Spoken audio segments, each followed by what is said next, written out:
Yeah. Just as an aside, one of the biggest requests that I've gotten in the medical spa industry from gentlemen outside of Botox has been using dermal fillers, so hyaluronic acid temporary fillers, in the gonads, or like even using Botox in the gonads to Oh. make them tighter, or lengthening with dermal fillers on the penis itself. So very popular. Mm-hmm. Oh. I didn't Does even it know that was a thing. That's does wild. it does it like actually like in It depends. It's mostly in bend? a girth aspect, because the filler can move around, what have you, and it's mostly for Uh-huh. aesthetic. But Mm. the balls one, it keeps the scrotum Oh tight. my god. So it's a Oh. look. Like if Why, people, why do you want it high and tight? well, I think about like if you're recording content, you don't want like saggy balls, so people want to have tight Nah, balls. let them slap on your thighs. But Oh so my just for God. aesthetics, sorry we're getting a little off there, but No, it's fine. No, this is good. Yeah, this is good that's the stuff, ball actually. talks. This is like feeding my morbid curiosity, actually. Yeah, I call it ball Any talks. questions? Direct them. Ball talks, ball talks.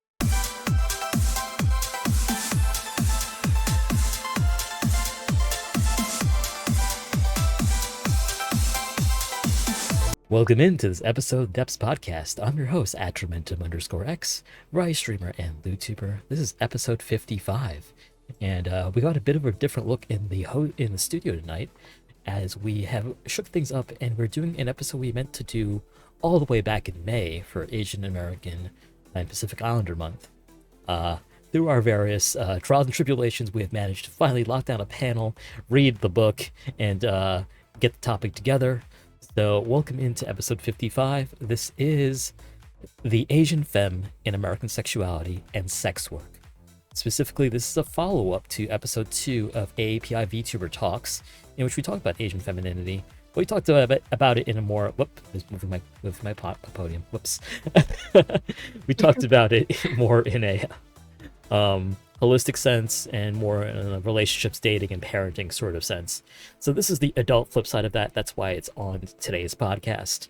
No co-hosts today, but we've got two lovely panelists, including Hime, who's making the return to the podcast from that episode.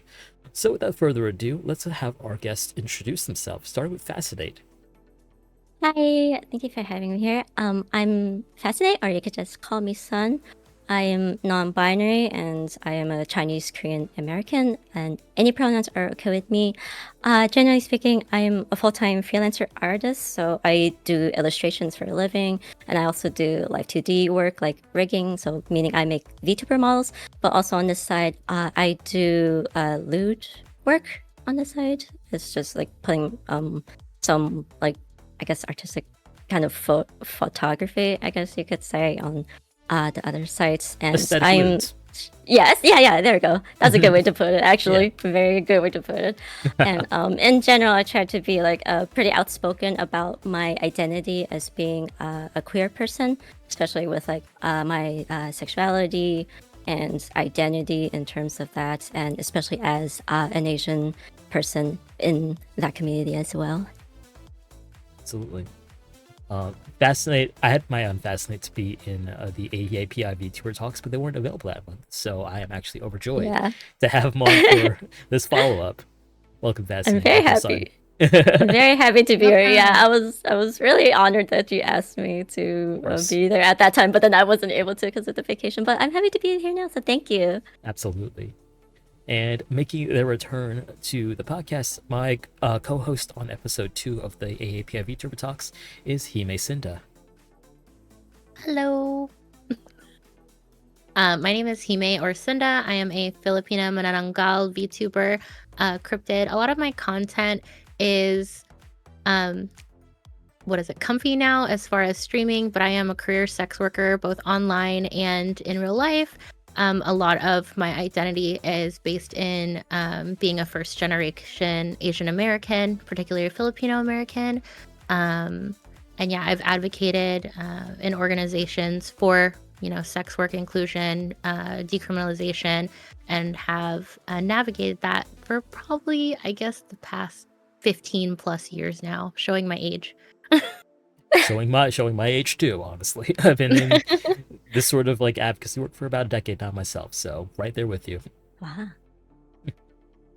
Hime and I could talk for hours about this sort of thing, but today we'll try to condense it down to about 2-ish hours. Welcome back, Hime. Thank you. Yeah. So, chat, if you have any questions for our panelists as we go along, you may put them right in chat, and in a minute, I'm going to put up a link to Marshmallow where you can ask questions anonymously if you prefer not to have your name attached to it. Either or. So, without further ado, I've got some prepared questions here as well for our panelists, starting with this one, and the question goes: have you ever considered your Asianness to be part of your content or appeal? Why do you think people sub to you or enjoy your content? Shall I go first, or Hime? Would you like to? Yeah, either Oh, or. Either or. You can go right ahead. I'll go after. Okay. I guess for me, I wouldn't necessarily say that it's kind of like part of my appeal, but I suppose I would rather formulate it in a way where I try to use it as a sort of like, if people are trying to search for that kind of representation, or like people who are also Asian or Asian American, or even like just in general, or Chinese or Korean like me, if they're also trying to find people who also fall into like what I do with either VTubing or streaming, or even lewd content or art in general, like, trying to put it as a more representation wise rather than like a niche per se. And then, like, I guess in terms of like thinking why people would want to like follow or even subscribe to my stuff, I would like to think that people enjoy the content I put up for I guess the artistry, I suppose, or like is this asking in like general speaking, or just with like the lewd side of things? Specifically for the lewd things, actually. Specifically for, okay. Yeah, I would say I would hope that it's for like the aesthetic lewds, I suppose. Because I always With try an to accent put on the that. E, aesthetic. Yeah, aesthetic. Hold on. So for you, it's a little bit less about, here's some Asian porn, so to speak, and more like, Yeah. I'm a creator who happens to be Asian, and here is my work, Yeah. basically. Exactly. Yeah. It's like less of the focus, more kind of like, and like, if it's there as like a context extra, I suppose, if that's what people are looking for. But, first and foremost, I want to be able to put out that, like, I am part of that community, representing it. But, what I want to bring out is more of this message, I suppose, and that, because like whenever I work with art in general, and that goes into also with my lewd work as well, it's always with the statements of what I'm putting out in art, that like, this is me, this is my authentic me. Whatever people might interpret from that, that's not really in my control, but I'm trying to put out like, this is the image that I want. Especially as someone who's Asian. I could actually get more into that later, but I think that comes more later into a different question you have. So Absolutely. I'm gonna hold back for now. No, great answer. Thank you so much for that answer. For me, so have I considered my Asianness to be a part of my content or appeal? I would say earlier on in my career, a lot, because back when we used to have, pay to play Snapchat back in my day, I kind of framed myself in more of a Eastern Asian aesthetic, and that was a part of my appeal at the time. I wasn't rooted in being Filipino. I named myself Noriko, and I didn't want to be associated with that, and it played well for me because I was being, fetishized for being a busty East Asian looking person. As I have grown up and developed but I feel like people, and I've gotten the feedback that whether it's my stream content or my lewd content, that it's kind of an accessible girl next door who would have the same kind of hobbies, that some people previously may have been bullied for, and is more accepting environment, which is something I pride myself on. There are people who obviously, I would say a lot of my community is also Filipino as well, and being able to have that connection. And And obviously my aesthetic, like being hot is also a thing. But I would say that too. But like before previously, having an Eastern Asian aesthetic was heavily a part of my appeal, and then now it's more of that girl next door accessibility framework. So you're sort of de-emphasizing your Asianness, and are you leaning in more to being Filipino as well, or is it sort of just generalized Asian as Being Filipino, 100%. I don't like to be not mischaracterized or even obviously put into the box. As Filipino Americans, we get pressured, the post-colonial ideology that we have in our community, and the assimilation is so ingrained that I've kind of radicalized myself to not associate with it anymore. And just like a lot of my identity is being able to say, we're more than the food, we're more than just being nurses. And even in the respect, a lot of Filipino VTubers don't do lewd content because of the religious and general societal backlash you get for being a lewd content creator. Like cultural. Going against the grain. No, I'm glad you mentioned food and like jobs and stuff like that, because that is what a lot of like Asian American identity gets reduced down to. It's a lot absolutely. AAPI month's like, what's your favorite Asian food? What's your favorite restaurant? And like we did a food episode, by the way. We absolutely did do a food episode because food is culture and such. But it was my biggest frustration with like AAPI, like content and shows and culture was just like, oh, this and that, and I'm just like, there's a lot more to this. Oh my god. There's a lot of history, there's a lot of identity. Absolutely. So I'm going to take it back down to your childhood, actually. Let's get really deep into it. So whether Eastern or Western, as an Asian femme presenting person, did you ever feel that you had to conform to a beauty standard growing up? Oh boy. I guess I could go first. You said no trigger. No, we found the trigger now. Suddenly. Anything triggering at the beginning of this episode? No, not at all. I changed my mind. Lock something there. Oh my gosh. So I guess I can talk first about it. But so I'm mixed Chinese and Korean. So growing up, I'm also first generation Asian American. So like I heavily was brought up into being like as westernized sort of appeal, but at the same time, because the places I grew up in was very Asian dominated, and at the time I only really had mostly like my family and extended family, because we have, you know how it is with Asian families, just a bunch of relatives, right? So they're like mainly my support group in a way, but also like all the influences I would get. And like not only like with that, and then all the people I was growing up around with also being Asian, all this sort of like cultural pressure of like this ideal Asian quotes, and especially with East Asians like being Chinese and Korean, there's a very specific image that people have in mind, and especially with I can mostly say this for Korean at least, but there's an image that you have to be very like light skin, skinny, have a nice defined sharp face, that kind of thing, right?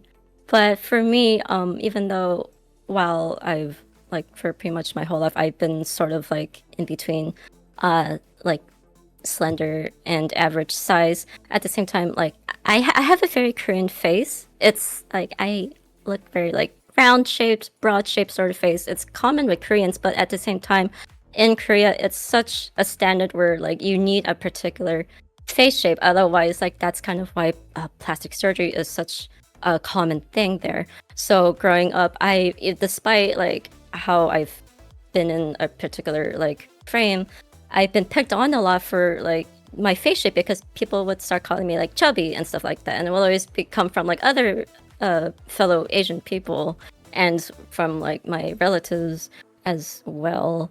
And so growing up, I've had like I would have common sort of like struggle thoughts of like, well, would having plastic surgery be also something for me, just so that I could feel like I could fit in. And especially at the time where, like, before I got into like the whole thing of gender exploration, thinking that I was just a cis femme, like, would that be something for me? Do I have to go that route just so that I could be deemed as appealing, I suppose you could say?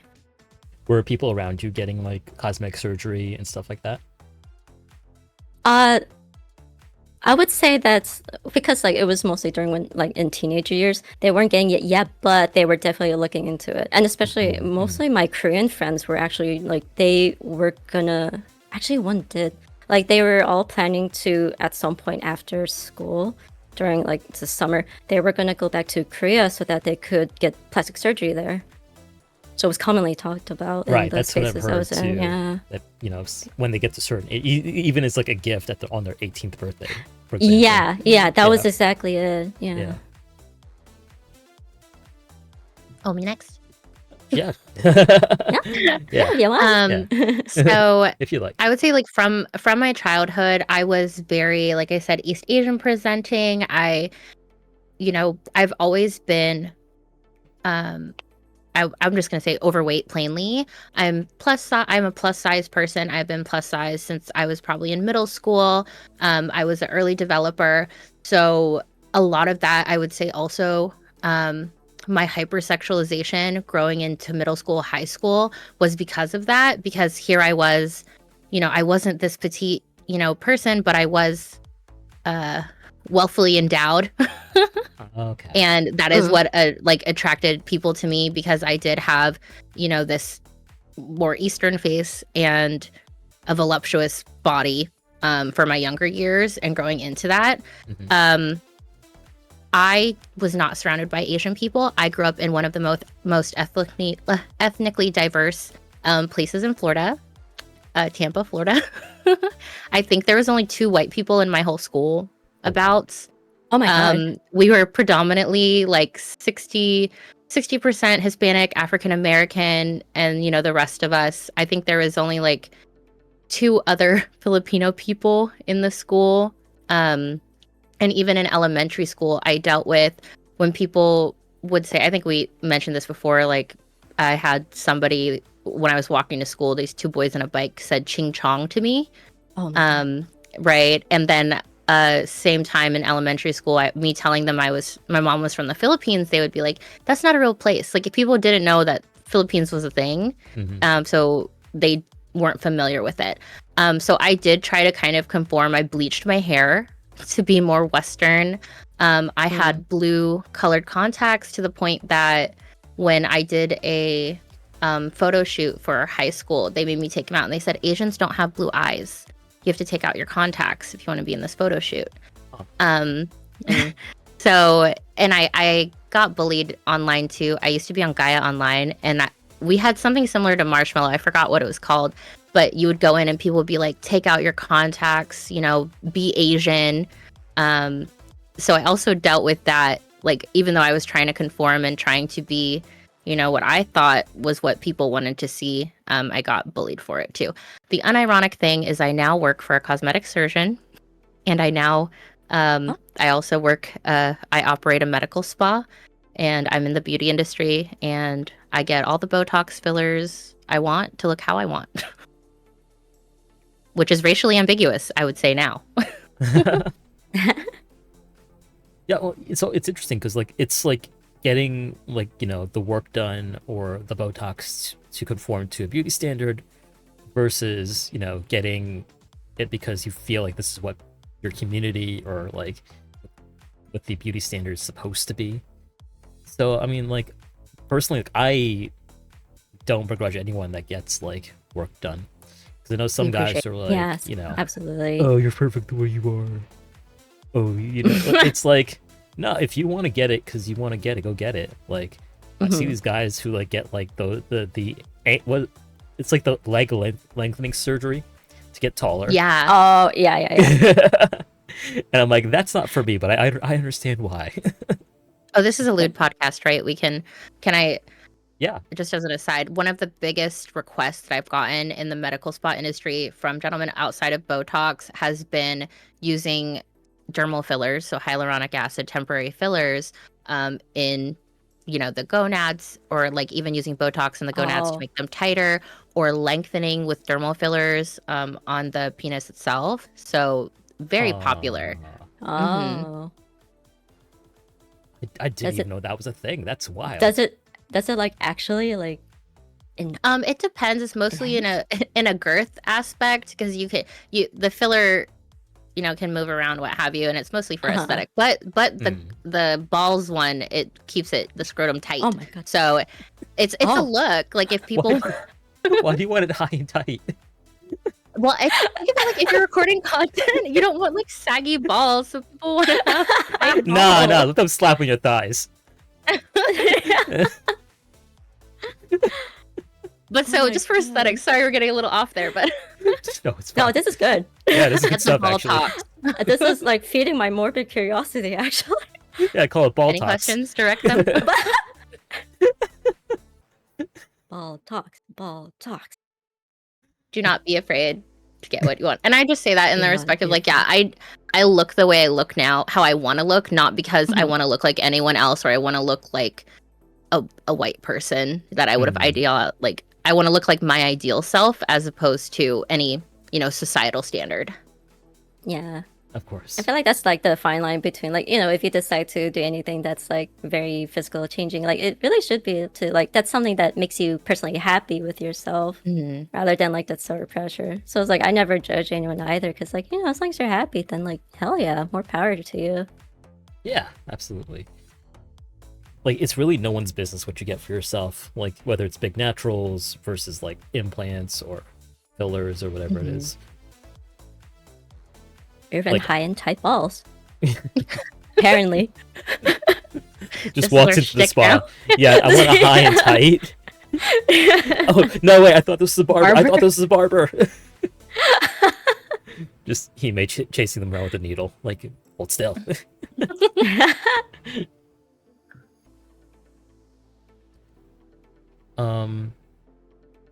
So also, when growing into your adult self, so to speak, when did you sort of like experience what I would call like not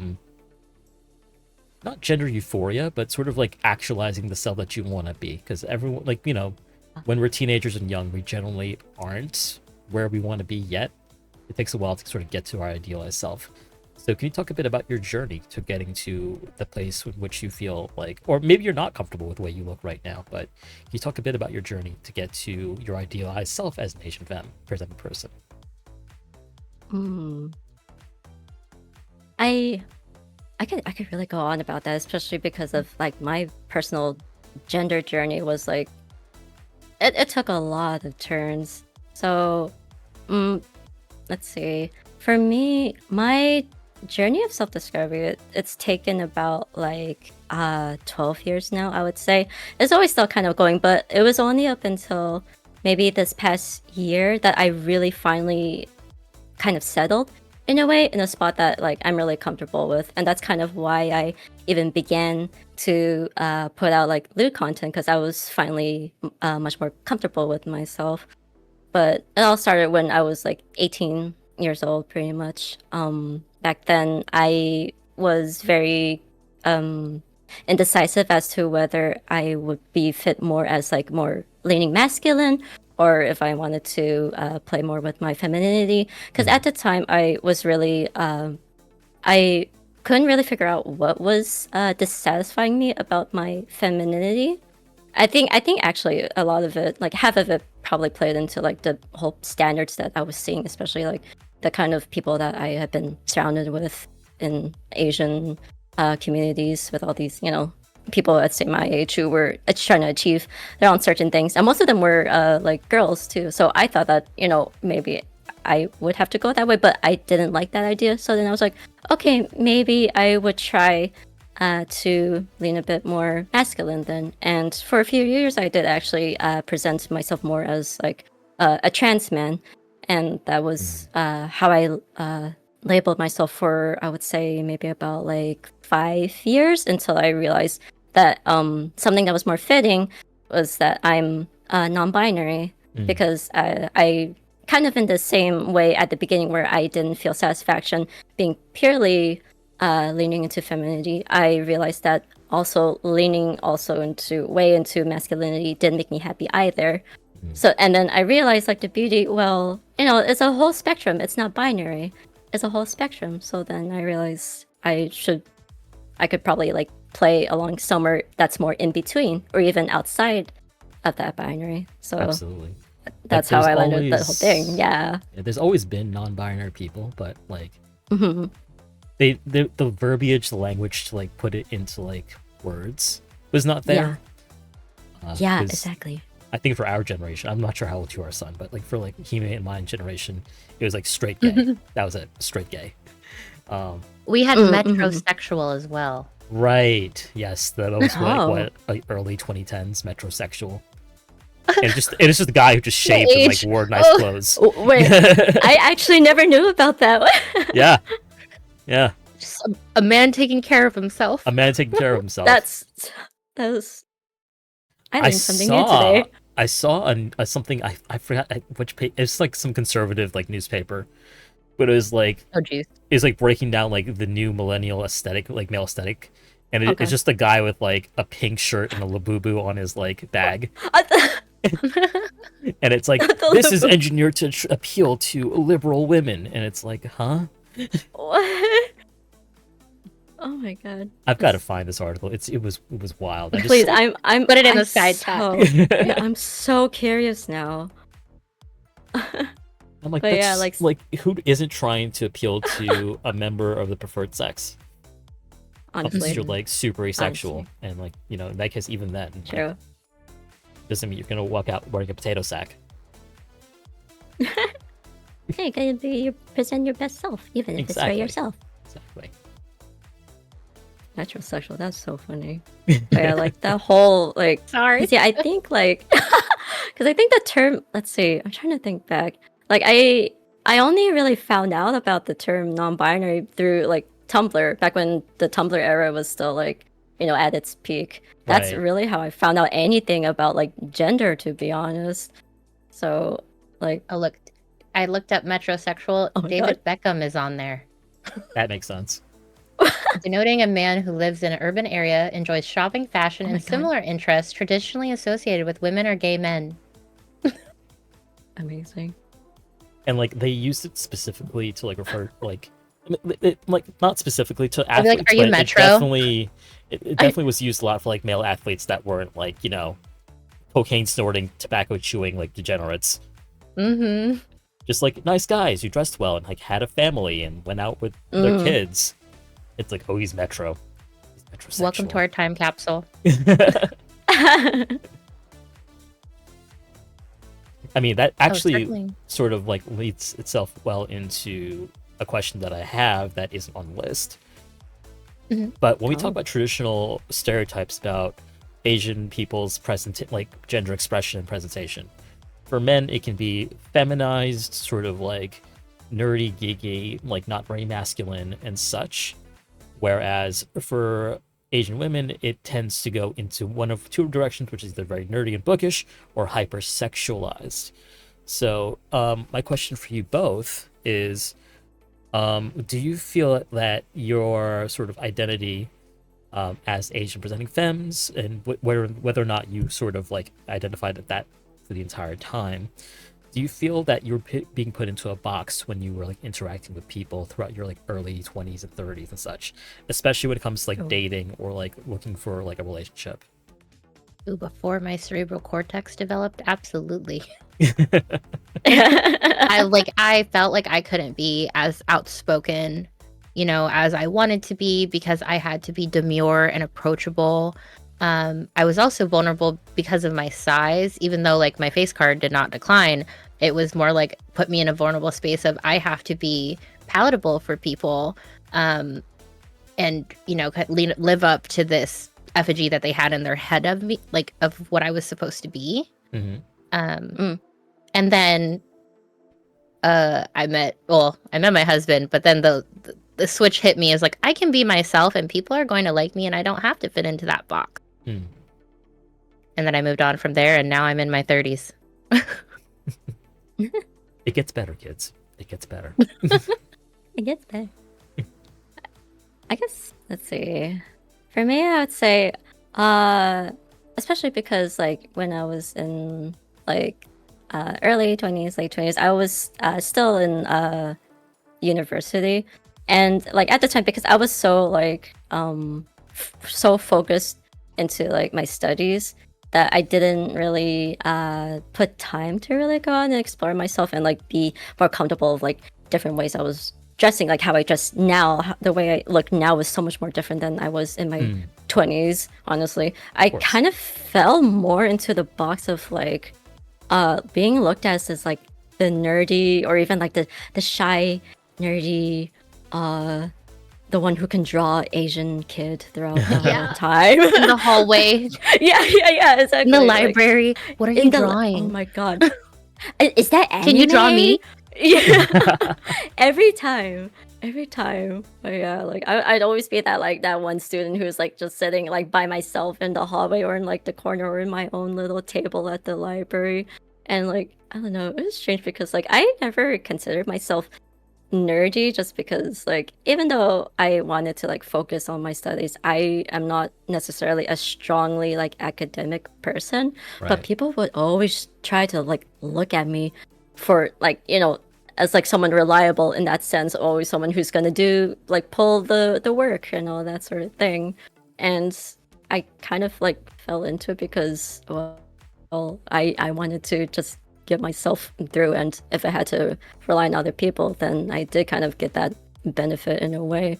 But that was the me back then. That was not my true self. I don't consider myself like to be in either of like the box of like nerdy or So, like in a way, it's like the nail that sticks up gets hammered, essentially. yeah, pretty much. I see. I would say, as an aside for me, the whole time I was hypersexualized, regardless, because of my body type and my like being Asian presenting. So I never got out of that, and I just leaned into that until I got into sex work and monetized it. So do you feel that you were sort of like predestined to get into sex work, or was it a conscious choice that you made? I feel like people sexualize me to the point that I kind of I just let it go and let it be myself, and for the longest time it was a personality that was just what I was, and that's why it's been harder to break away from that, especially in my age, and then not being happy with how my body is now, and despite having like a positive effect from other people and being like, no, I don't have to be this hypersexualized version of myself that I don't want to be. Of course, absolutely. So we're gonna start to pivot now towards sex work in general and the way Asian women are viewed in American society. So we're start again, kind of personally with your own content, and the question is, some creators may lean into the titular Asian fetish or even race play to appeal to an audience. No shade to these creators. This is not to criticize those creators, by the way. But in your personal opinion, how would you feel about leaning into race play or a fetish to sell content? And just to continue disclaimer here, it's always been the position of this podcast that like some kinks, even kinks that may be objectionable, as long as they're not bringing actual harm or like physical distress to people, should have, even if like basically don't yuck someone's yum, and we're not really in the business of judging sex workers here. So continue. Yeah. No shame at all. Yeah. I would say that like I personally wouldn't be able to, like, again, like absolutely no shame for those who can. I guess because since this was something I mentioned earlier, where like, the whole thing I try to do with what I put out is like just my own kind of way of trying to put out representation and just being my like my true self. Excuse me. Like I feel like I wouldn't be able to do it just because I feel like it doesn't fit into the authentic me that I'm trying to put out with the and with that specific message of representation I would like to bring. But like, again, I don't judge Asian creators who may do that kind of content, especially because this was actually something that like stood out to me a lot in the book, the Not Your Rescue Project, where they said how like it was common for migrant sex workers to lean into those kind of like stereotypes or like the oppressive forces that were being used against them, because like if you lean into that, at least for the migrant sex workers, they were using it as a way for survival, because it did get them the attention that they needed in order to like rack in financial stability, or even for some cases where they needed people to help for like a place of like home security even, or for people to give them an edge towards like citizenship, that sort of thing. So in a way, like I could see like, if regardless of the reason, I can see why like content creators can like lean into it for probably the same reason, because it does garner like a certain kind of crowd or a niche, and that appeal, like if that gets you the get your bread, if that's what helps get you like stability and all that stuff. Absolutely. then When it I comes to fully support survival it. sex work, 100%. Yeah. Yeah. I mean, I will say from the perspective of someone who's like watched some of the content, if I'm like watching content, it's like, yeah, whip out your big white cock. I'm like, oh, this is not for me. Moving on to the next one. Yeah. Early, I would say 2010s me would say, like, me personally, yes, get your bag, and then nowadays, no. But I had a lot of adult performers, people who are on PH, who, were career porn stars, I would just say, that leaned into that. All of my girlfriends who were Asian petite, and they would record those videos and be able to monetize themselves being like doing race play, to them, to their credit, and I supported them because that's what made their bag. But for me, it just I can't get beyond anything, or like even having somebody want me to say something that'd be to that effect, not even just about myself. I like can't get over that barrier. Yeah. You said PH and immediately thought of the Philippines, not Pornhub. Oh yeah. Yeah, me too. I actually thought that. No, the yellow site, orange site, whatever site. Orange tube. Like I was orange tube. There you go.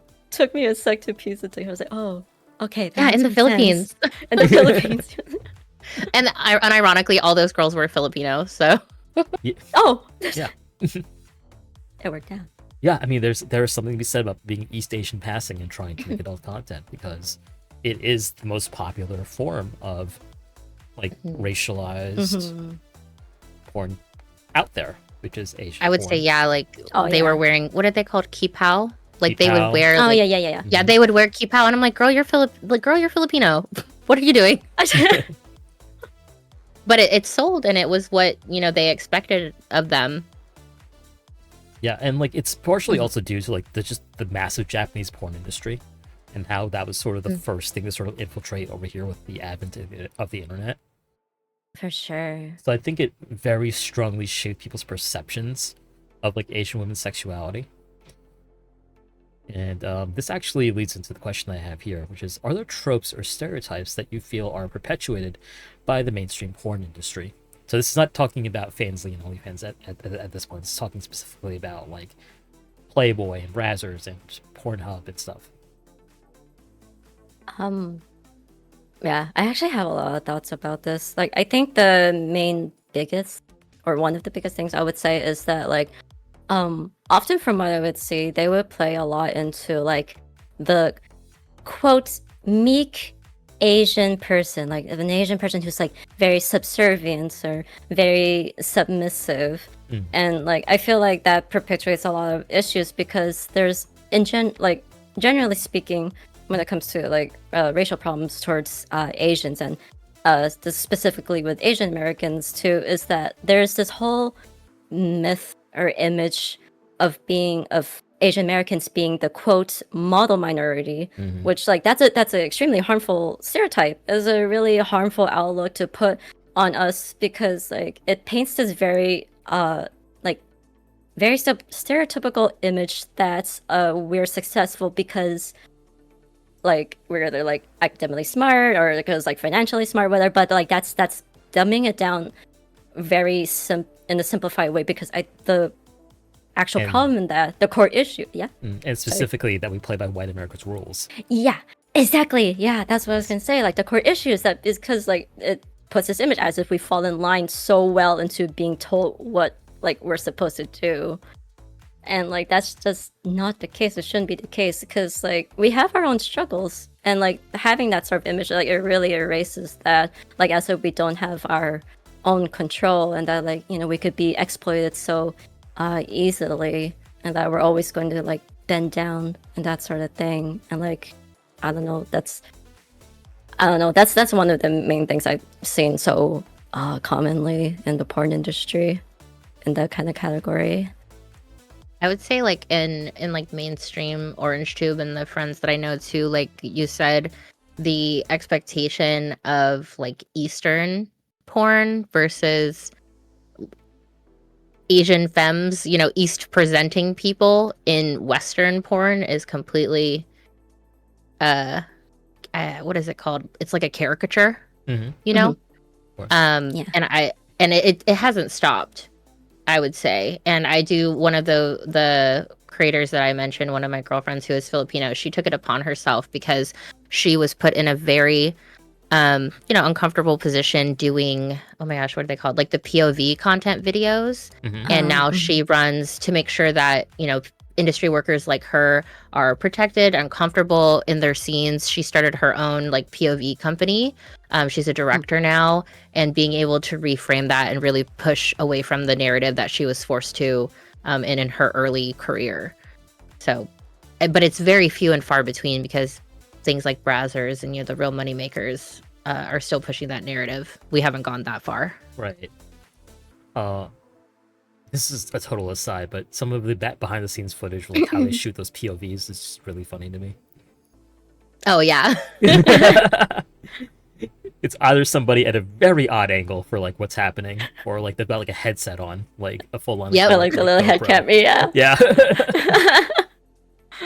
It's like having sex with a coal miner POV. With the GoPro on your head now. The GoPro. Yeah. It's so sexy. Just close your eyes. Yeah, I mean, I will credit like the rise of independent creators, so to speak, for changing the narrative, because now you just have so many people of all shapes and sizes, all types of expression, doing porn now, and I do see this sort of like creeping into mainstream porn also. Like, I don't remember the last time I've seen like one of those like, oh, cheap pal, you know, me so horny like type like porns out there in the mainstream. It's a lot of like, oh, your Asian stepdaughter gives you a blowjob or something like that. Oh my god, that. Yeah. Which is also problematic in its own way, given the history of like adoption and, you know, such and so on. Oh my gosh, that was a part of the other episode. Yeah, it was. But I do see it like sort of like normalizing Asian people in like regular porn scenes rather than making it its own separate thing. Like, oh, okay, this is like, it's like, you know, I think of like a Wild West saloon, right? Or a Wild West brothel, where like you would go in and like the white women would be out front, and in the back they've got like the specials, or like not the specials but the rejects, which is like Latino, Black, Asian, and like Native American sex workers, and like out of sight, because that was how it was in segregated times. That was like not the improper ones, the ones you're not supposed to have. I don't know where I'm going with this, but the whole point is I see it less of them segregating Asian sex workers behind this label and more bringing them into the mainstream. At least this is what I'm seeing, like, as a man who watches porn sometimes. Sometimes. A lot of time. There we go. I like the honesty. Yeah. I make it, well, I might as well like watch it. I need to know it's good. Yeah, exactly. Okay, so like something I spoke about earlier that I would like to get your thoughts on is that there's actually a very long history of sexualizing Asian women in America. Uh, Even some history that predates like the mass migration of Asians to this country. So thinking specifically of like comfort women after like World War II, Korea, Vietnam, and so on. And the Depiction Philippines. and the Philippines too, yes. Yeah. Depictions of like sex workers in movies, like the classic line, "Oh, me so horny, me love you long time," for example. Um, I guess my question to you is: in what ways do you feel like the conventional depiction of Asian women's sexuality has been harmful to Asian American people growing up, and in which ways do you hope it might change? I think a lot of sex tourism had a big influence on how we've been perceived stateside. And I say that again as a first generation person, having, traveled through East and Southeast Asia, is that we are expected to be that way. And it's kind of, it permeated. And I that's also a part of why I think I leaned into that hypersexualization, because it was kind of expected of me. Mhm. Um, hmm. You see it now with It's like Latina women, actually. Like, there's this the joke that people make about like ICE picking up like Latina women and them being like, 'Cause "Oh they're no," stacked. right? Exactly. Like, go free the big booty Latinas, yada yada. Or like even like the white Yeah. nationalists would be making the memes where it's like, white wife or Latina Yeah. wife. Yeah. I It think for still us, right? persists. Yeah, go ahead. Oh, I think ours, like, to hone back on the Not Your Rescue project, is that we are still seen as victims as well. Right. Yes. There's no way that we can essentially claim our sexuality without being victimized or fetishized. And that's like what I found most compelling about the book, because the book, yes, it talks about like conventional like law and order and the ways in which like law enforcement like penalizes and punishes like Asian sex workers and Asian immigrants, but it very much also calls out like left-leaning and liberal people and the way they think about Asian sexuality. We're still victims, and there's Yeah. no such thing as feminist deportation. But instead of framing it as xenophobia and like the general criminalization, it's the victimhood, and they're the institutional white savior that is, freeing us from the trafficking and sending us back, and we can't have our own, be here of our own volition. Yeah. There's basically like no winning at that point. It's very much a double-edged sword. Like either like it gets criminalized, or like, and even like in the victimization thing, it's like, oh, it's for your protection. It's not. Because when they say that, it's really not. It's more like when they put that on, then it puts a bigger scope into like these things that's behind it, so that it captures more people who are falling into that same scope. There's just no winning. And listeners, the book that we're referring to right now is Not Your Rescue Project, Migrant Sex Workers Fighting for Justice by Chanelle, Gallant, and Elene Lamb. All three of us did read parts of the book for this podcast, so we will be referencing it as we go along. But the premise of the book is essentially that the framework under which all people of all political spectrums look at migrant sex workers, immigrant sex workers, and Asian women is heavily corrupted by these narratives of victimization and a lack of sexual agency on the part of sex workers, with the core sort of like understanding that people can choose sex work of their own volition, and if you improve their economic conditions, they may not have to make that choice. Yes, exactly. And carceral institutions like surveillance. Yeah, exactly. We were talking before the stream actually about like, online platforms, like, looking at your history, looking at your transactions, like basically surveilling, and like a lot of like lewd tubers can speak to this. Like, if you are a sex worker, or if you are doing sexual services online, do not put any of that through PayPal, like straight up, because they will shut it down and take your money. Yeah, they're gonna sniff it out immediately. Or in Hime's case, ban on Venmo. They have $120. It's just chilling there. Yeah, and that's the thing too. It was mentioned in the book as well. When they shut you down for sex work, and this is what happens, like, they use the same logic as drug busts. It's like any money you have must have been illegally gotten, so we have the right to keep it. Yep.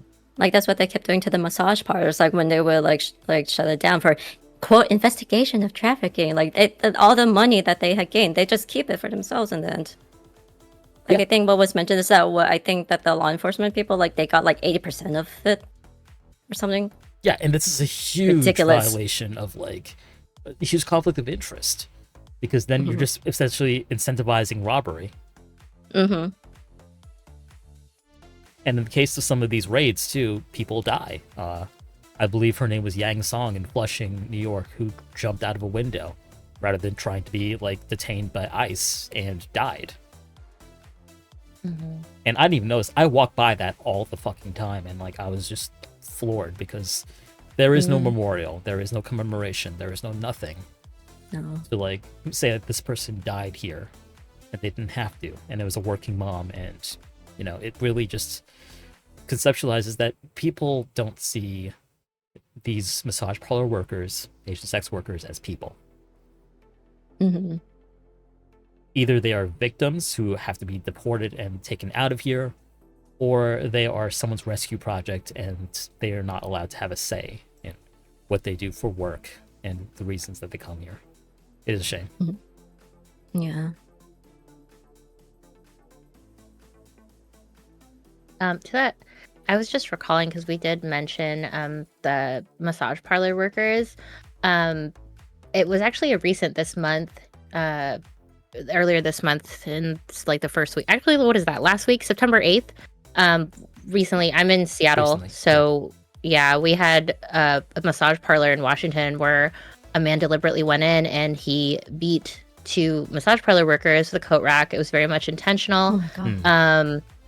And you know, whatever his reasons were, but for him to, you know, be in the position to physically lash out, and he was like a cishet white man, and like sure, the law is trying to prosecute him to whatever extent, but the fear is that, you know, those victims will also face, you know, the gavel for whatever reason. Right.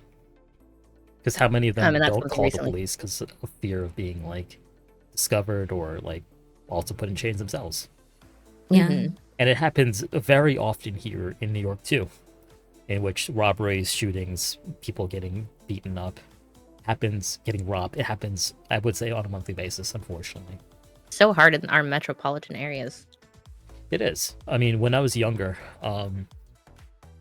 when many moons ago, and I was working in the local city government for an Asian American politician, I actually did a special project in which I was looking at the number of times a Chinese food delivery man had been like robbed, and it totaled up to like within like the past decade, like 2 murders and like 13 robberies that we know of. It was considered just part of like this is before Uber Eats, by the way. This is before like digital payments. This is when they carried Like cash. self-employed. It was actual. Yeah. Yes, and they were on bikes and stuff rather than cars and scooters. And yeah, they were specifically targeted because they probably didn't know English. They couldn't call the police. They may have had, they carry cash. They may have a questionable immigration status that made them like the best victim. It was like the easiest person to rob, basically. Yeah, and like some things did change. Like the city of New York did add like a special like, so you just have to shout like your language into like the phone when you call 911, and they'll hook you up with a translator immediately. Oh. So all that's they have to amazing. do is shout Chinese, Chinese, Chinese, and you get a Chinese speaking person online. Oh. They attempted to look at the hate crime laws. There was in fact a gay man named Michael Sandy who was lured to a place via Grindr and was the victim of attempted robbery, but he ran away and like ran onto the highway and was struck by a car. And then the Oh my Brooklyn, god. yeah, the Brooklyn DA charged the robbers with a hate crime, basically saying like, yeah, you targeted him because you thought he was an easy like target. So it was like the first time they it may be like in today, like, you know, 20 years after that happened, maybe a bit problematic to say so, but they called it implied bias. They said, okay, you were intentionally looking for a gay man to rob because you thought they were an easy target. Does that make for great legal precedents? Not exactly, but it was the first time that someone had tried to apply like this perceived vulnerability of your victim to your crime, so to speak. Mm. Yeah. And especially for like the times back then, that was probably like very rare in that case. Of course. It was not as like open as it is now. Yeah.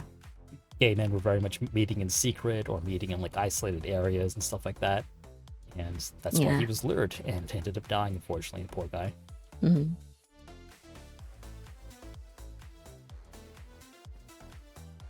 This was also the time, by the way, that massage parlors would like openly advertise in like the free newspaper here in New York. Just like a page of like Asian massage ads. And like my 18-year-old self at the time was like, this is horrible. We have to stop this. And like everyone just kind of laughed me out of the room. And I'm like, okay, never mind. I know. It's, like, I know. Such Go a. ahead. Go ahead.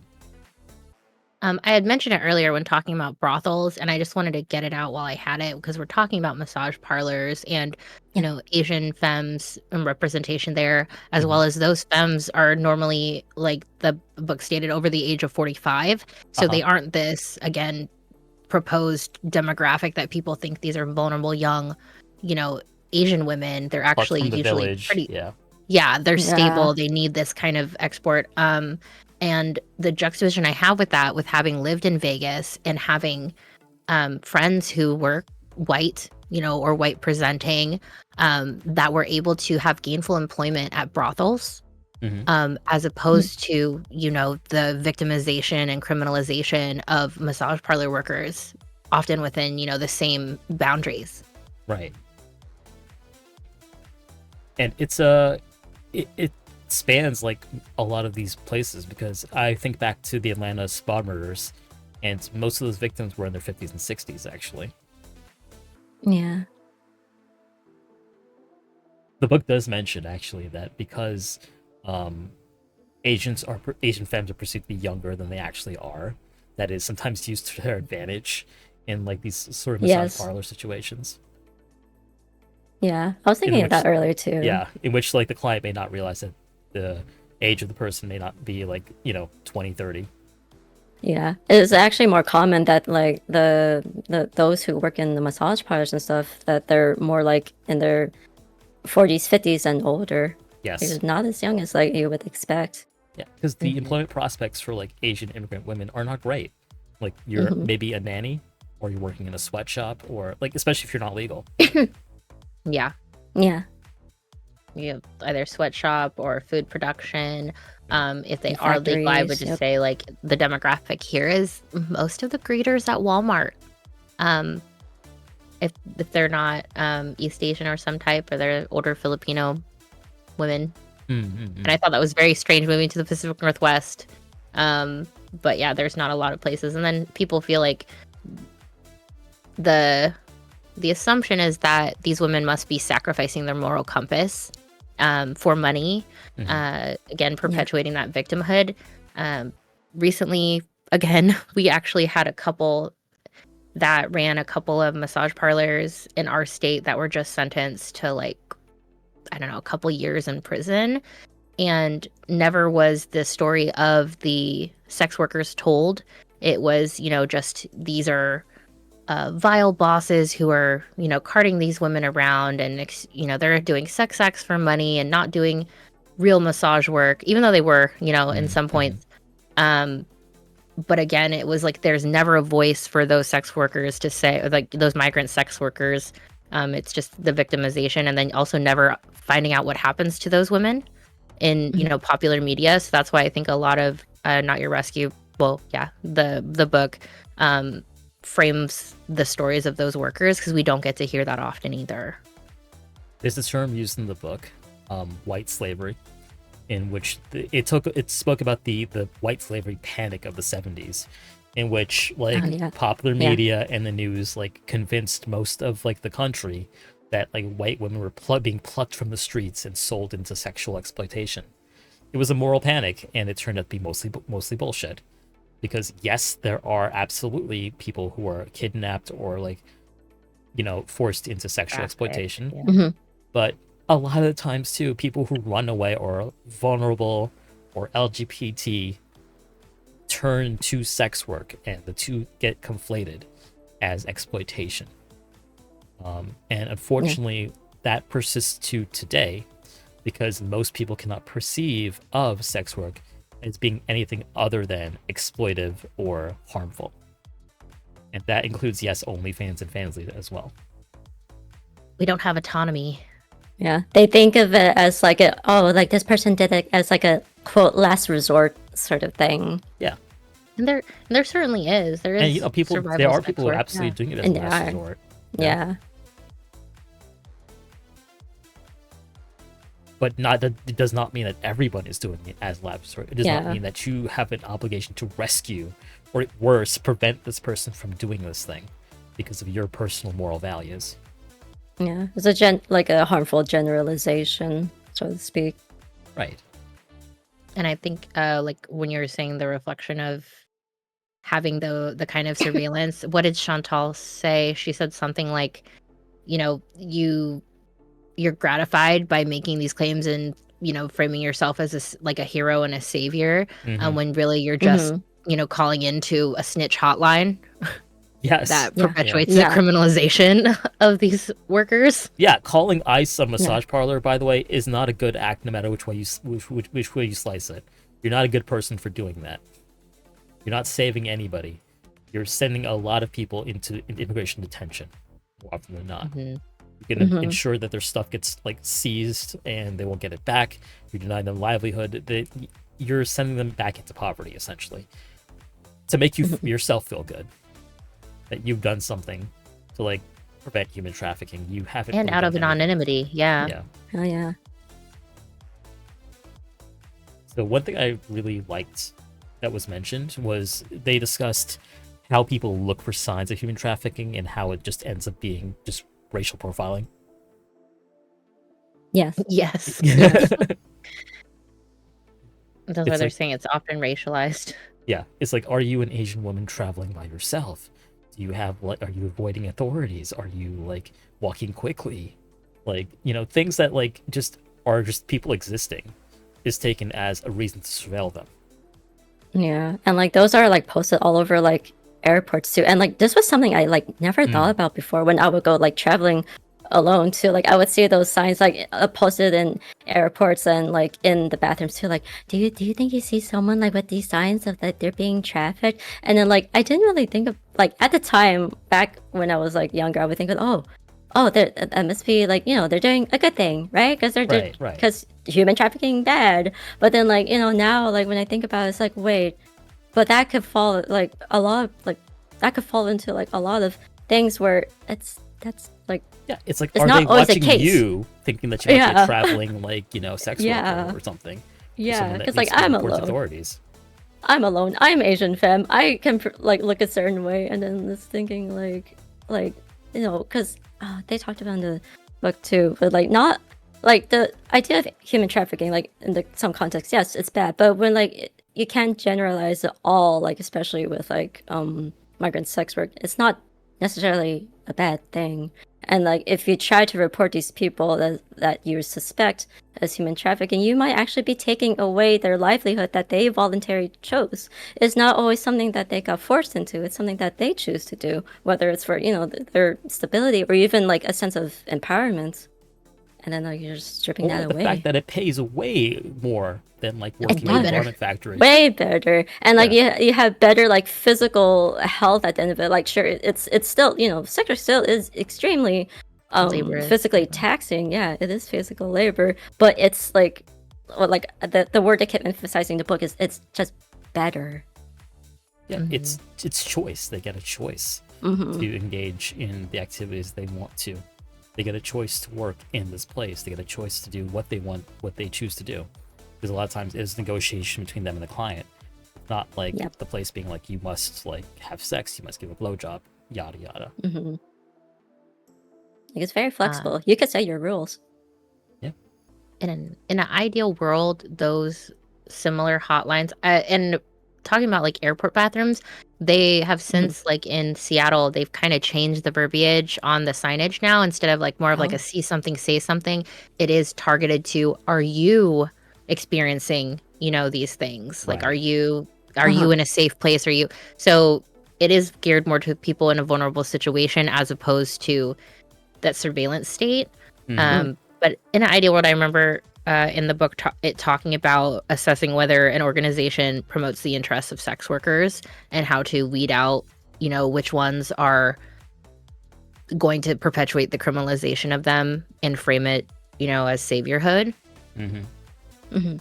In ideal world, those hotlines would go to those kind of organizations that have, the support to be able to support those migrant sex workers as opposed to criminalize them. There was the Like, don't call the example. feds. Yeah, Mhm.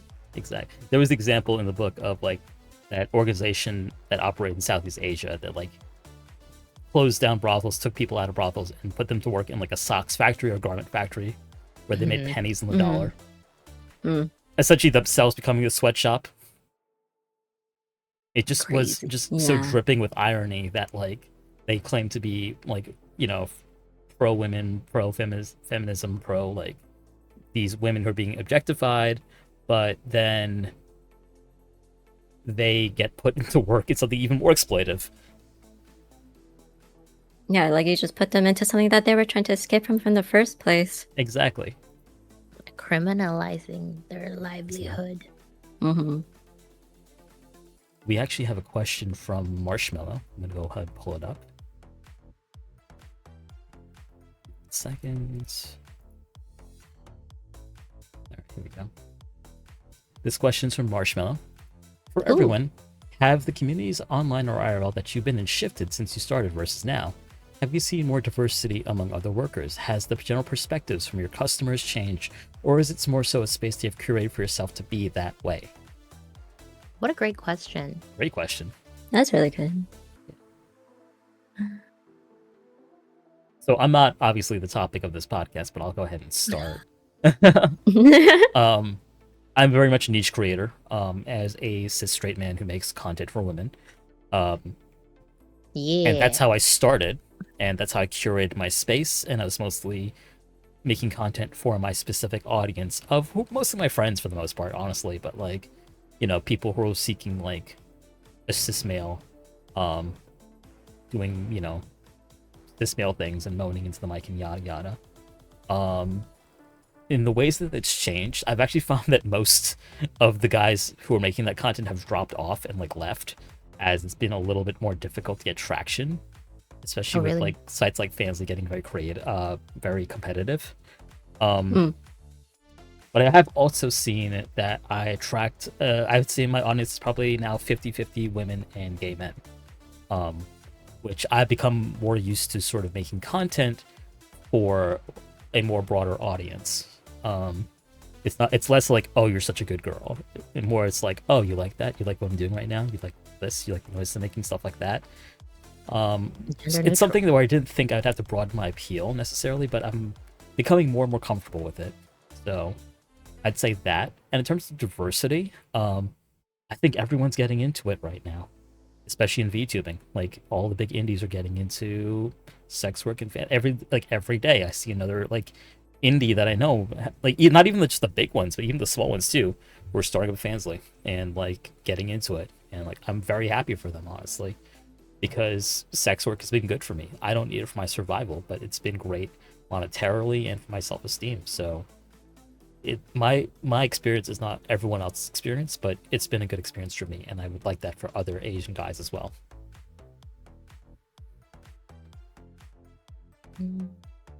For communities that I would say like in real life too, like I said, the traditional adult porn industry has shifted because of the benefit of independent creators.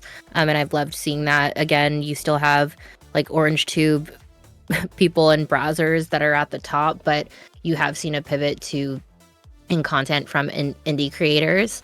Again, diversity of among other workers, and not just in the VTube space, but same, like everyone who is comfortable doing the content can be, IRL, and whether it's using your phone or using a full production, there has been, I would say, a bigger diversity. I would say that I would like to see more diversity in body type, because there's not a lot of plus size creators still. That is a big. I have my IRL girlfriend, Gwenadora. She was in Money Shot on Netflix and was a very big advocate for her aesthetic as a plus size creator. And I just feel like she and only a few others are in that space. So I would like to see more comfortability with plus size workers in that regard. And has my general perspective from my customers changed or space? I've curated it to myself, but I would say my community, like I said in my early days, does not fetishize me in that way anymore. They also have more grace for me in the way that if I need to take a break, which I have, they're more graceful. Whereas before, they would be pounding in my DMs, like, "Where's your content? What is this? Where are you?" So having that kind of understanding that we are people, we do have lives, and just because you pay for a certain amount of access to us doesn't mean that you become integral to my time or my life. Entitled to your time, yeah. Yeah, that one. But also same. It actually is funny you mentioned the plus size thing, because algorithms are actually kind of helping in that regard. This is completely off topic, but I followed like a plus size Japanese lewd content creator. They're my favorite. Nice. Yeah, and then Twitter is like, here's 5 more, and I'm like, oh, that's so good. Oh my god. Yeah. And I think part of what that too is that even in the Japanese industry that's been heavily dominated by these corporations and company and probably the black market and Yakuza as well, there's something called Fantia right now, which is like their fansly, and it's bringing up a rise of male porn stars, plus size Japanese femmes. It's been really interesting to see even this thing that was heavily corporatized and marketed is breaking down, so to speak, because of the growth of indie sites. It's definitely taking a cultural shift in that sense. Oh, definitely, because they would never show you a woman that looks like that in that porn, unless it was extreme fetish, because the fetishes did exist, but it was way in the corner. These are people with thousands of followers, a very popular following, because there is a demand for that. It just wasn't shown before by the traditional gatekeepers. Thank you, algorithm. Yeah, thank you, algorithm. Thank you, algorithm. Actually, I guess that brings me to my personal thoughts to the question as well.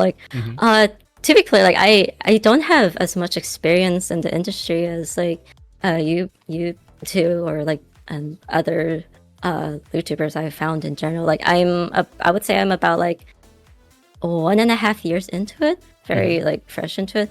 But I think what got me into it in the first place was that there's a couple of trans VTubers that I had followed for quite a while, and I would say it was a couple years back where they started going into LewDtuber content, and it made me curious because I was I at the time I only knew about OnlyFans or Loyal Fans, stuff like that, but I never heard of Fansly or Blue Twitch, I guess you could say.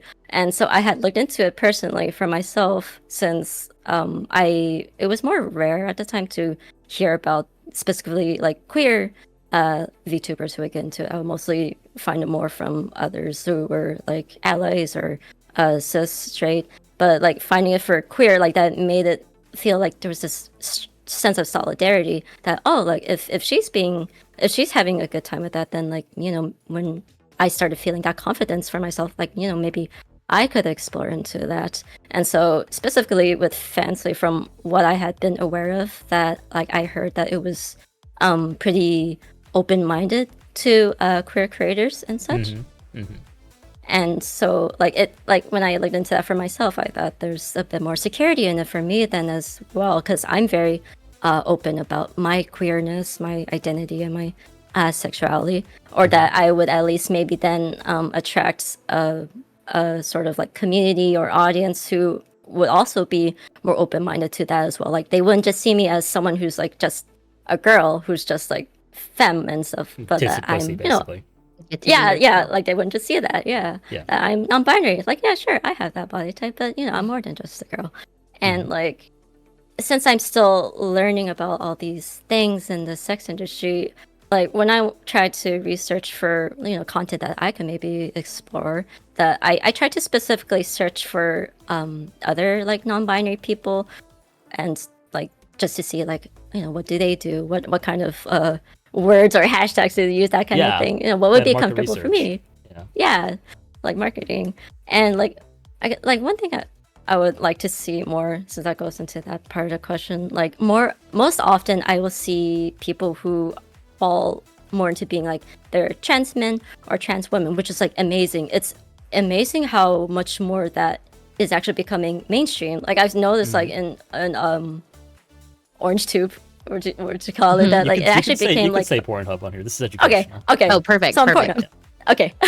So like I noticed on there, it actually had its own category from what I recall from when that last check. It's becoming mainstream that like trans people are being does. like looked at much more often, and like that's great in itself. And so but with that being said, like something that I would really love to see is that like non-binary people also can have that same sort of love in a way, and I want to see like more non-binary creators as well. It's much less common that I see people who fall into that or being I guess like I don't know how to put it. It's like less recognized, I would say. Yeah, it's the being pushed in the algorithms, being like visible on these sites, because these sites are very much driven by those same algorithms. And we can joke all we want about porn sites going woke, but in some degree they kind of are. In like adding like a trans category, in changing the tags and the titles and what's allowed to be said about people.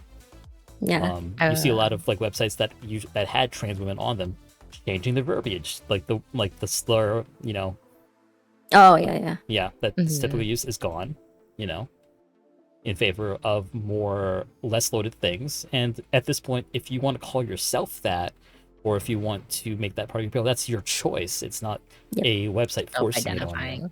Yeah. That's also really good to hear. I'm not as much in that space, but when I, again, was having a lot of friends who were on Pornhub who were, career adult sex workers, entertainers, one of my roommates, he was kind of always goading one of my friends who was a trans femme that he would, film content with her. And some of the official sites like browsers and stuff essentially said, if you are intimate with that trans femme, then we're not taking you for any other straight scenes. Like you're essentially just labeled to interact with trans femmes, right. Or you'll be blacklisted from certain work. And that really pivoted him from doing that. And then his partners, since she is a director now, and he can be with anyone he wants, it isn't restrictive. And I would hope that the industry has changed in that manner too, with how many trans creators and then hopefully non-binary creators get to come out of their shells. Absolutely. That's so good to hear. Yeah. This dovetails pretty nicely into another question from Marshmallow, which is a bit more generalized, but still I think an interesting question. Do you find that pet names make it easier to create gender neutral content rather than pronouns? Oh, that's a good question. Yeah, I would say yes. So as some of you may or may not know, I'm a writer. That's how I got started in lewd content, was writing smut, and 99% of what I wrote was gender neutral intentionally, because it's being written for a community in VTubing that is, very queer, very broad-based appeal. Most lewd creators have both male and female and femme presenting and masculine presenting fans. So most of what I wrote was A for A. And like, how would I get around making my stuff, A for A? Baby, darling, my pet, things like that. I wouldn't put references in there like, oh, suck my cock, or like eat my pussy. It'd be like, oh, when I touch you down there, for example. And looking back at it, it is kind of funny to me how I would write those things, but people really liked it. That was just gender neutral, and they could take it and make it what they want. Make it to your member of the preferred sex. Make it to your target audience. That it can be read by anyone, masc, femme, trans, and so on. Your scripts are very good, by the way. I just want to say that. Thank you, dear. So good. They're amazing. One of the best things for me is when people tell me that doing that work, like doing voice work, gives them like gender euphoria. It makes them like feel sexy or like feel that their voice can turn somebody on, you know. That's good. That's what I did it for, you know. That's why I continue to do it. And it's really good work, yeah. Because like, yeah, it definitely is. I like because it's connecting to that question as well. Like personally for me too, it is much more empowering to like use gender neutral terms, like not even like pronoun based, but like even just terms. Like for me, I personally like being called like doll or something yes. like that. Doll, darling, baby, like, and that also kind of gets to my gender identity as well. But like just hearing those words instead of like, because like I can admit this myself as someone who's queer, because I go by any pronouns. I've also changed my pronouns like so many times. Like at this point, I don't expect people to like land on just one or to like understand like my usage of like any pronouns or whatever I go by at the time. I never expect people to understand. I kind of feel like that no one will ever quite really, and like, you know, that's okay. I don't need that understanding. I just need the acceptance. So in that same sort of thought, like rather than my like how would you say, like pronouns and terms that I would like as being the focus, I like more the focus of being just, you know, just this pretty person that's in front of you, you know. So that's why I like stuff like doll and darling. That's much more like comforting for sure. Something of attraction. Being Yeah, exactly. And that also people aren't like, some days people might feel more masc than femme, or some days more femme than masc. It's a continuing journey for some people, and not everyone is the same every single day. What's your gender today, my liege? My liege is a good one. I would say Audra too, just in the frame of your writing, I do like how with your gender neutral writing that you are able to play into like a sub or dom dynamic regardless of the part. Yes. Because as an inherent sub, I don't know how to be dommy, but I will try with the scripts and I can see where the appeal would be. But I was like, I could never do that on my own. I love writing like unconfident doms, or like people trying doming for the first time. I think it's a very cute dynamic. That's fun, yeah. Because it's realistic. Like we're just like socialized to be, you know, respectful, and you know, make sure that you know you get consent and that you're not hurting somebody. And that's like to me more realistic than like immediately coming like, "Daddy says you must do this. Daddy says this. Daddy says that." Being the alpha. Being the alpha. Although writing pure mommy stuff is also a lot of fun too. Because while personally I don't like mommy stuff, I like watching people's reaction to it being turned into like slow sucky messes. Yeah. Like, I did that shit. Let's go. I wrote that shit. Words got power, people. Oh, definitely.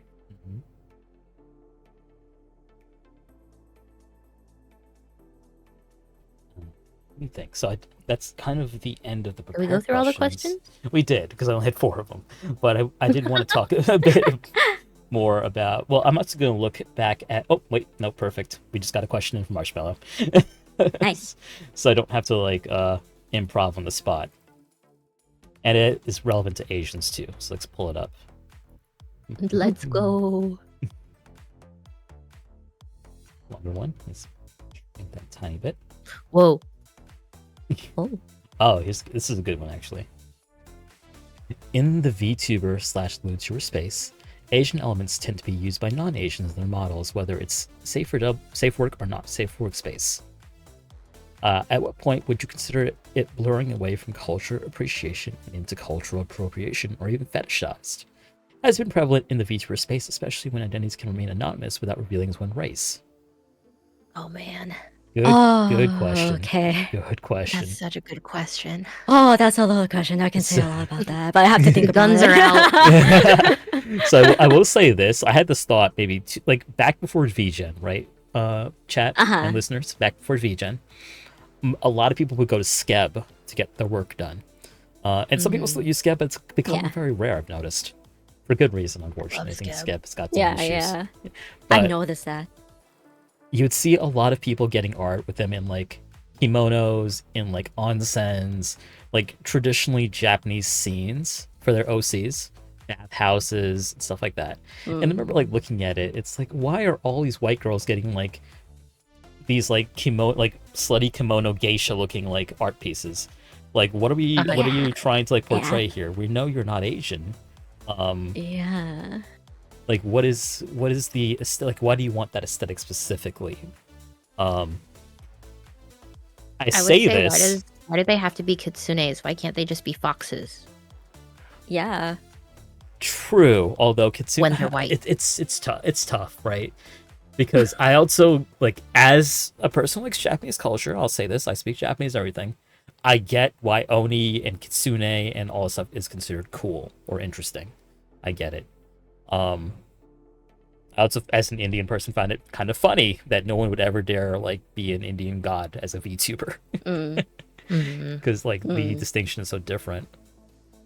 But it was odd to me at first, but like I've kind of come around to the fact that, you know, if you want to LARP as like a Western person that likes Japanese shit, then by all means, LARP. like I just wrote a script of like this like white girl working in a Japanese soapland, and it sort of suits itself to that. Like, oh, you know, I'm on vacation, but this place hires foreigners, so I'm working here now, and I'm sure it's gonna have a great appeal. Like, because you know, you don't have to pretend to be Japanese necessarily. You really don't. You don't. Now, does that mean that everything that you do sexualized should be like referencing Asian things? Probably not.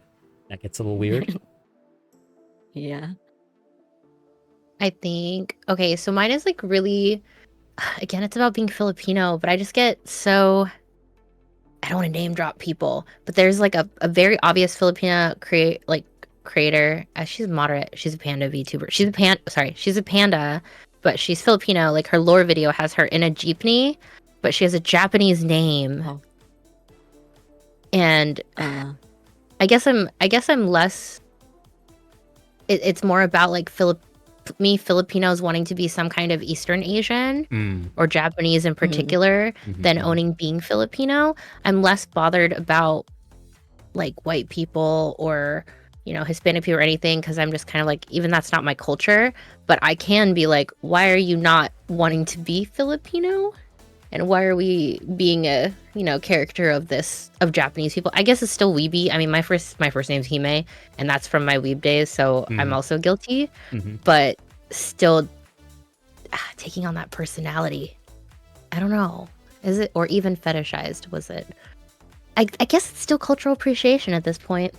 I don't. It's interesting because most people don't know a Japanese person, or even a Japanese American for that matter. Actually, I That is true. like many people will know some Chinese person, some Korean person, whatever it is. So like, you know, quote unquote borrowing from that culture, you may get called out. You may be told, okay, don't do it this way, do it that way, whatever it is. But for a lot of people, Japan is like Wakanda. Like, it's not even real. Oh God. Yeah. It's just, you can take when anything they you go want from there, it. they're going to a theme park. Japan is It's a theme park. Yeah. Yeah. It's The anime theme park. It's an anime theme park. It's all not real. These aren't real people. These are like either porn stars or salarymen or like anime people. So you can do whatever you want. You can take whatever you want. And for It's the most always part, seen no as, one's like, going to call you out anyway. Fantastic. Like, most Japanese people are like, either, okay, that's fine, or anime is weird, and why are you trying to be an anime person?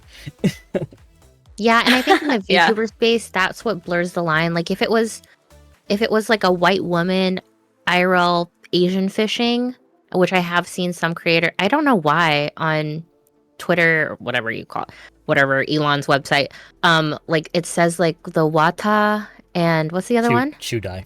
Oh, true. That. Yeah, Yeah. chodai, and I'm like, why is that what the algorithm spits out for you? But I'm less bothered by VTubers doing it than I am IRL people like Asian fishing, I guess, because you're kind of racially ambiguous as there's definitely a as a segment of VTuber. like petite VTuber. white girls that like Asian fish. Yes, and then like That's true. cosplay aside, like you can cosplay what have you, but like when you're particularly framing yourself to be like Asian and aesthetic, I think that that gets to me. Yeah, there's like a fine line in that. That's appropriation. I would say that probably. Cool Dude says we If it's not Japan cosplay. like it's their own anime fantasy world and somewhat annoying. I agree. Yeah, It's reflected when you see content creators go to Japan and do whatever the fuck they want and like take advantage of the fact that it's a society that's very non-confrontational. Yeah, like even though like for most part it's not confrontational, like they forget that there is like etiquette there. Like you guys, these people are still human. And they treat it like as if it's this fantastical land or whatever. And I find it, I don't know, weebs aside, I do have people in my like real life, like coworkers and stuff, and just based on how the yen is right now, they're like, well, I'm gonna go to Japan for the first time. And I was like, why? Like what interests you there? You know what I mean? And it's just a changing environment. I'd rather well, we can't keep them. I mean, Japan's doing its own gatekeeping, honestly. Stuff is going up. It should gatekeep harder. It's too cheap to go there, honestly. And well, and you know, a lot of the disrespect that's happening in certain historical areas and having to rein in the tourism. That's right. I remember there was something about it was I sadly cannot remember the name. It was a statue of this a famous dog that was there. Hachiko. Yes, Hachiko. And I remember like there was this whole thing of like this woman who was basically like the way she posed on it was just really inappropriate. Oh. I can't remember what, like it wasn't like really inappropriate, but just like disrespectful in the way. Yeah. I can't remember exactly. I mean, you see that here in like New York. Like there is that the girl was riding it. Oh, yeah, like on the back of Hachiko. Yeah. How'd you get up there? It's on a pedestal. Right? And the last part of it, where it's been prevalent in the VTuber space when identities can remain anonymous without revealing one's face. I feel like a lot of creators now do like a face reveal, or I guess like they're Western or white women. You know, usually what is it, like Swedish, Norwegian? I don't know. They're over there in Europe, and they still, you know, have the kind of effect, but they're not like I'm Japanese or anything. They just have a small, cutesy voice, demeanor. Oh, yeah, I get what you mean by that. But they're not like cosplaying like a Japanese person. Yeah. Right. I take kind of a different track because I'm not fluent in Japanese, but can speak pretty passable Japanese, and I've been trying to make Japanese language content.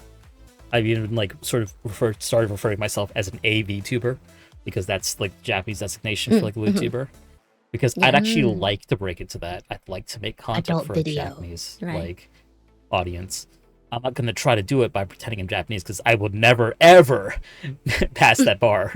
It is impossible. I'm not fluent enough, even if I hid my face and changed my race and like had a pale skin model. Bleached your VTuber. Bleached my VTuber.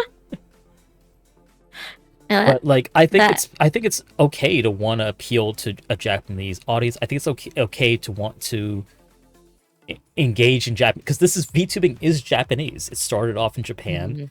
It is a Japanese sort of thing. It's become more than that as we've gotten a hold of it. So but globalized now. It's globalized, yeah, but it's not wrong to want to be more Japanesey, you know, especially like anime.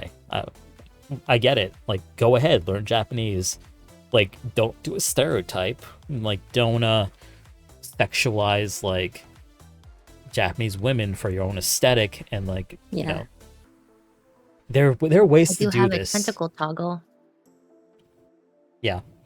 Oh, there we go. There it is. I say this, I'm not going to criticize anyone with a Japanese name because my name is Latin, and like I don't really give a shit about Latin, but Atramentum's a cool sounding name, so I just picked it. It is. Yeah. It actually like gets me to like my thought like towards the question like, I mostly like started thinking about like this, moment with like someone that I used to know who's a VTuber. I'm not gonna drop any names or anything Of like course, of that. course. But there was a time where they announced that they were going to rebrand, and they were going to rebrand from an English name to the Japanese equivalent of the name. And I was like, that didn't bother me. And like, I'm not Japanese. I can't say anything about that. I'm Chinese Korean, but still. And like, but the thing that actually like made me kind of tip my head at it and feel a bit like questionable and uncomfortable was that she said that like the reason for it was that because it'll be more marketable. And like I could get the reasoning behind that. It's like, because the origin of VTubing is Japanese culture, and it is very popular for sure as using like the aesthetic and such like that. But the way that it was just worded made me like Little ick. mm, Son, I'm not gonna lie to you. If I ever see someone's VTuber name is like Sarah Chalmers, I'm like, that's a GFX bot. That's not a real VTuber. That's a GFX bot. That's not a real VTuber.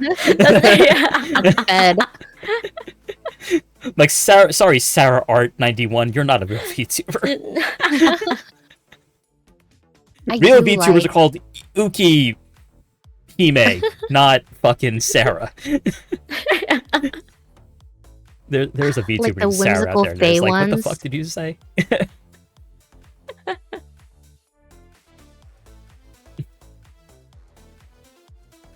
wait, were you gonna say human? Oh no, I was saying like I like some like people who are white or like Western, whatever, and they have like more of like a Fae persona or something. Like like Fae Sammy. I think they're very popular artist and rigger. So I really like how they lean into their whole aesthetic and everything like that, and it is different, and I really do like how they have that kind of individuality in their style, but it's not commonplace outside of like I guess the Greek mythology people. There's a lot outside of mythos. There is still a lot of Greek mythology people. True. Yeah, Ares this, Zeus that, I have noticed that. Yeah, Apollo. But, we're trying to be fictional characters, so it makes sense to pick from like the most popular. I guess it's okay to call it fictional. I don't think anyone's a Hellenist, but like the most popular fictional that's out there. I'm gonna get a DM after this. Like, how dare you? Zeus is my savior, and Hera. He's my Oshi. Yeah. And how dare you disrespect my religion? Oh, I also. Well, what about? I don't know. That was bad. That's not Asian. I was like some also like Egyptian presenting VTubers. That's a tricky one because. Oh yeah. The entire history, like I'm gonna go on a massive tangent right now. You guys gotta just bear with me. But the entire history of Egypt is people appropriating Egyptian gods. Okay, Cleopatra has lived closer to our time than the building of the pyramids, and Cleopatra was Greek. So, like, every subsequent wave of people invading Egypt and then adopting Egyptian, like, gods as their own identity, it has happened over and over and over again. The Greeks, the Arabs, like, many other, like, people have just gone through Egypt and, like, you know what? I'm a pharaoh now, Ra is the savior, and we believe in Anubis. Like, it's happened over and over and over. I don't see anything necessarily wrong with like modern day people identifying with like Egyptian mythology, especially if you are African American or Black, as it tends to be. I know very many Black VTubers who have Egyptian personas. Yeah. I personally don't think there's anything wrong with that. Yeah. Side note, in China too, famously Kublai Khan, like conquered China and like became Chinese. It was like, yeah, you know what? No longer Mongolian. I think this Chinese stuff is pretty neat, so we're Chinese now.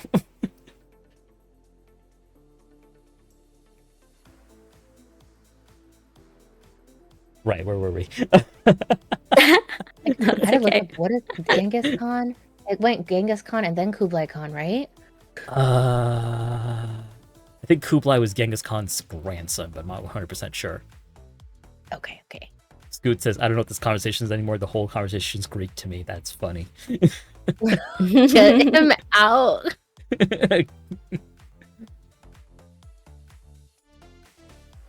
Okay, well, let me ask you I think this that then. is a good point, Gleeg. Sorry. Oh, what do you say? People have opportunities to exchange their cultures creatively, then be people who gotta be safe. Yeah, no, exactly. Yeah. I think there is a way to very appreciate someone's culture and to sort of explore it. The first person I modded for was a African American woman who was really into like traditional Chinese, like I forget the word for it, but like traditional Chinese like garb and hot pot and wuxia, was it? I don't know. Like it Guasha? was so like, you know, those like Crouching Tiger, Hidden Dragon, like those type of movies where it's like martial arts and they wear like the robes and stuff like that. So she was really into that, and that was like her persona. And she really just enjoyed exploring it, watching videos about it on stream. She would dress in like the costumes herself and like video herself like talking about it. And I thought that was pretty neat, actually. And of course, people really liked it. Yeah, wuxia. And would you frame that as appreciation? Oh, absolutely, it's appreciation, because she was not at any point saying this is mine, or like I made this up, or I created this, or like taking the roots out of the thing. I always look at it this, right? I look at it this way. Let's say you're gardening, right? And you want to transplant like a plant, like a seedling, like a tomato or something like that. Do you pull it out of the ground and like just, you know, take it away? Like, you know, or do you scoop it out, take its roots, and then take it to wherever you're going next to replant it? If you're yanking it out of the ground and like sticking it somewhere else, it's gonna die. Like, you need the root ball, right? Yeah. If you scoop it up, take the roots, and replant it somewhere else, it's still a tomato plant. You've just taken the care and time to lift it from where it was and move it to where you want it to be. I'm not sure if There's this that analogy writing makes background. sense. There's that writing background. It's not even the writing background. I started gardening this summer. Oh, hell yeah. It was a nice illustration in my brain. Yeah. Because you can always yank something out of the ground and destroy it, but like, you know, taking the time to sort of care for it and move it and understand what it takes to make it, to appreciate it. I really don't think there's a way to be like, oh, you are stealing this thing if you're just appreciating it. That What a being question. said, if you shoot a porn video in which you're like speaking gibberish Chinese and like getting fucked in a sheep house, we my might have a God. problem. Absolutely. Wait, is that not what the Chudai thing is? I'm so confused. The Chudai thing is, I think people thought, you know how things get a life of their own on Twitter? For example, like Yeah. well, this one's a bad example, but like not putting links directly on the first tweet, because Musk himself was like, oh yeah, don't do that. Yeah. But like, you know how my link in bio, for example, became a thing? So everyone has Yeah. these myths of like what gets through the algorithm and what doesn't. So for some reason, people think Chudai and Wata Wata. bypasses the NFCW targeting for like Twitter, but still makes it possible for people to find you. That's why they do that. I've always wondered what the origin of that was, because I kept seeing it one day. I was just like, what did that? I still what? don't know where the hell it came from, but that's what people are. That's why people do it. Like they think it gets past like the censoring and the shadow bans.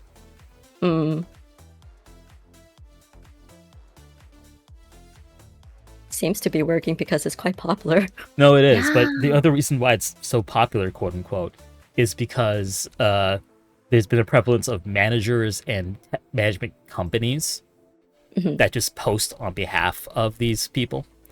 So if you see them spamming like in comments all over the place, it's because there's some guy being paid like cents on the dollar to like spam this link everywhere. It's not the girl themselves.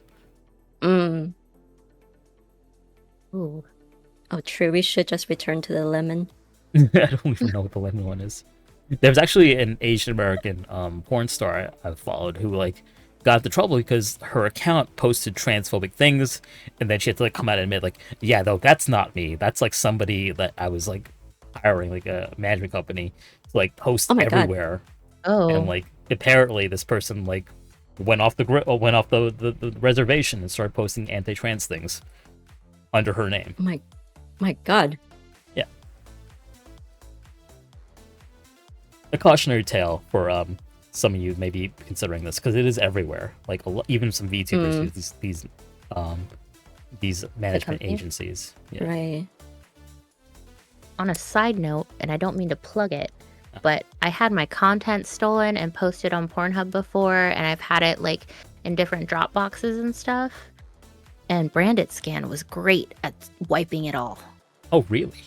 Oh. Mm-hmm. So that's a plug for them. I mean, like there should be a lot of adult. I see a lot of mutuals on their site too. But yeah, Brandit Scan, amazing. No, I was trying to get a friend of mine to get her stuff off one of the sites. So if you could send me that, I would be grateful, actually. Absolutely. Yeah. Yeah, that's really helpful to know. Yeah. Here's another question from Marshmallow. Thank you for the Marshmallow questions, chat, by the way. I appreciate it. Sorry for the tough question. As an Asian American, have you ever felt you weren't necessarily Asian enough or American enough, whether it's you were growing up or even now? What were your experiences of exploring or even re-exploring your Asian roots of your identities? Oh, that's Who's a good doing this? question. That's a loaded question again. Oh, So I'll start. So growing up, like Hime, I went to a predominantly urban schools even, where there weren't a lot of white kids. I was not really exposed to like, you know, obviously like on TV and stuff, you'd see like white culture, but I didn't live it, so to speak. But for the longest time, because my origin is, I'm actually from the Caribbean. My family were taken from India in the 19th century and brought as workers to South America. So yes, I am Asian, but I'm also Caribbean. I'm also from a country that is half black and half Indian. I've got relatives who are both. Are you Guyanese? I'm Guyanese, yes, correct. Oh, okay. Sorry, I didn't mean for that to be like. Yeah, no, you solved the riddle. Congratulations. What is Guyanese? No, but like I didn't identify as Asian American, quote unquote, until high school, when I went to a school that was, I want to say, 90% East Asian. So, in a way to sort of relate to my peers and finding the commonality in all experiences, like I started to look into what is the Asian American identity. Is this for me, or is this just an East Asian thing or a Southeast Asian thing? Is this like just Chinese, Korean, Filipino people, and I'm on the sides as something else, as a Desi, whatever it is. And the thing is, I didn't grow up very heavily Indian. I grew up kind of in the middle, so I don't really consider myself like Indian American or Desi or anything like that. I consider myself Asian American because that's the culture I grew up in.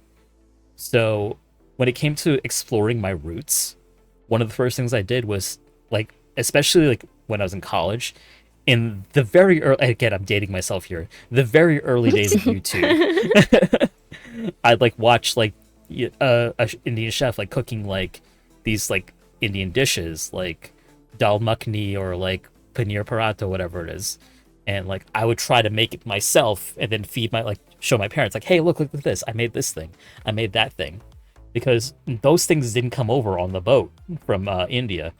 You know, we eat plantains and cassava and like, you know, dumplings and cook up. We don't eat like, you know, these fancy Indian dishes with like all these spices and stuff. So in a way, like, did I not feel Asian enough? No, I felt very Asian growing up.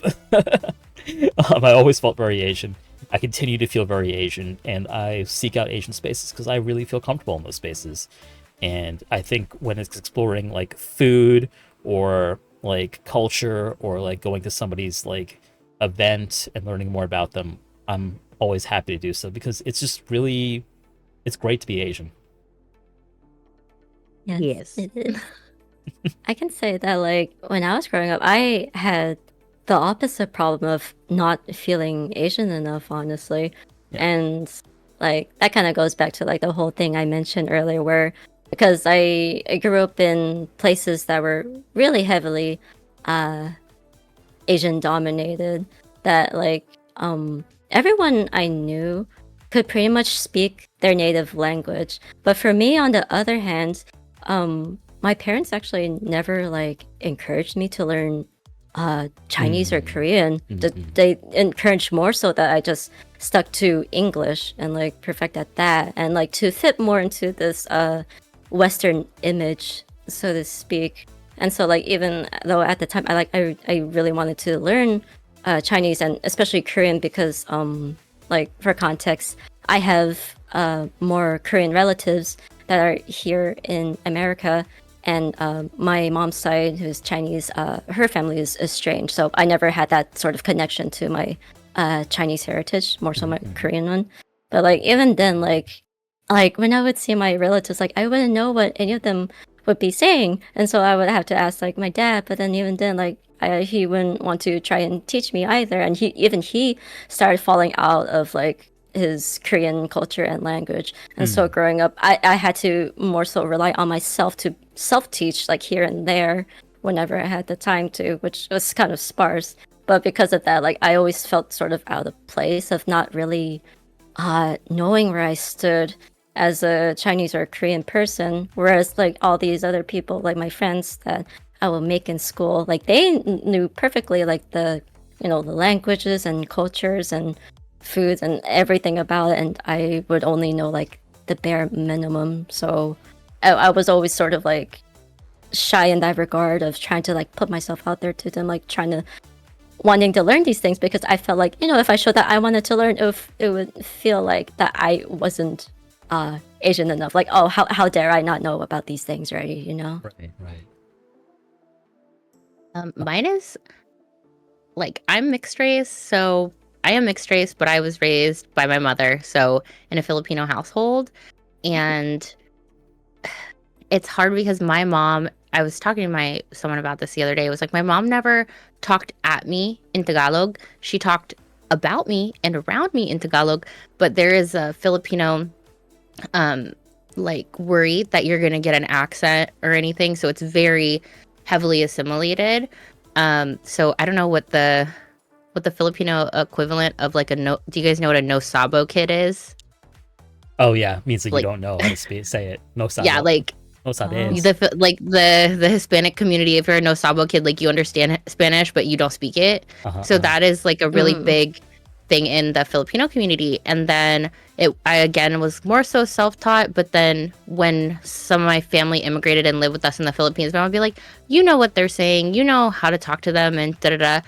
And so I had this very rudimentary approach to Tagalog until I was actually immersed in it for 3 months, and I like went to the Philippines on my own with my stepdad, and he barely speaks English, so it was kind of like a forced thing. And I would say that I felt more Asian in that time too. But my mom was always, all of the Americans saw me as Asian when I was in school, but then my mom always saw me as American. Because she's like, you were born here, you're not Filipino. Or like even my coworkers now, they're like, well, you're white, so you're part white. And I was like, I don't know anything about being white. I don't have any privilege for that. I can speak English. And then after like they observe me in those kind of aspects, because I don't even get the benefit of being like, that model minority. It's just like, what are you? Are you? It's not hereditary. Just get passed down. Yeah. And then what was my experience? I mean, like my exploring and re-exploring really happened again after I honestly got away from my mom, because my mom was like, well, you're American, you don't need to know these things. Or now even I can ask her things, and she bombards me with Filipino content. Like her whole Facebook is all Filipino stuff. And I was like, where was this when I was growing up? Like, why are you suddenly so proud? And then now I'm so proud. And now it's kind of fallen to the wayside of like, I'm not white to her. I'm not just American to her. That I get to have kind of a seat at the table now that we've aged. And so now I can be more solid in my identity and help others, because there is like a very big it's called like coño or inglesera in the Philippines, is like people who think like speaking English and being more Americanized or westernized is kind of we call it mayabang, like it makes you more superior, Mm. you know, in context. And yeah, like you can be rooted and be okay with being that, you know. You don't have to be pulled either way. I don't know, I would never feel American. I feel bad. They say you're white, and actually Filipinos, they won't say like you're half white, they'll say you're half American. Yeah. I have the same similar experience. I'm not mixed race, but like all of my relatives over in Guyana would be like, "Oh, the American is here. Oh, the American is coming," or "He's the American." And even in India, like the time I went to India, it was the first time myself, my mother, and my grandmother had actually set foot in that country. Oh wow. And even then, you'd hear when people refer to us, they'd call us NRIs, like non-resident Indians. They wouldn't actually, like, we were very much distinct from like them, so to speak. Not in a bad way, but like they definitely like made the distinction, like these are Americans. Is it like based on language, aesthetic, or Both language and aesthetic, because they didn't dress like them either. It didn't make them any more or less like different to us. It just was like an understanding, like, yes, you look like this, but you're not actually us because you're from another country. But I think there is the understanding there that like Indians go all over the world, like that's our thing. They're everywhere. So, and your diaspora is a hard one. Yeah, our diaspora. Thank you, British, for putting this around the world and getting mad when we moved there. But I have an aunt, actually, a great aunt, who went to the archives and like with her memories and what people had told her, like pulled like the immigration paperwork, the migration paperwork, not the immigration paperwork. The distinction matters. And it was just some British like clerk, like with terrible handwriting, like saying, "Oh yeah, they're from this village here and this place and whatever it is," and it's probably not even accurate. But you can see how they anglicized the names and like they basically were sloppy with it. So I kind of have some papers for my ancestors, but I can't even be like 100% sure that these are the actual records, so to speak, or where I came from and like where like our ancestral villages are, so to speak.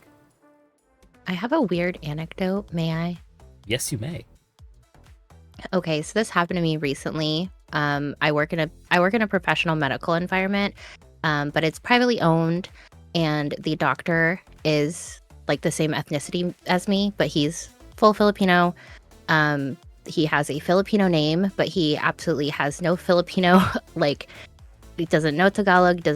He is very assimilated, and he has a white partner, his wife, and the situation that I was put in was that when I said his name in the way of a Filipino would say it, I was told that I had to say it the American way because that's how we say it in America. And to that point, I was I was like, am I not American? But then also my rebuttal was, well, I say it the way my mom taught me to say it, you know, from the Philippines. And it was so jarring, and the realization to me when I discussed it with my coworkers who would be like, you know, you're white, da-da-da. I'm like, do you see this? That I am not white. I don't get to be white. To them, even though I was born in America, I'm half, you know, white American. I don't get to be American, but then I also don't even get to be fully in my culture because the white gatekeeping, because like that's how we say it in America. You say it how we say it.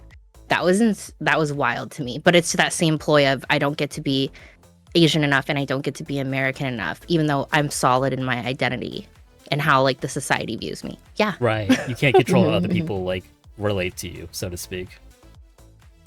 That was very recent, and I was like looking over the question. I was like, "Oh, that's a good one."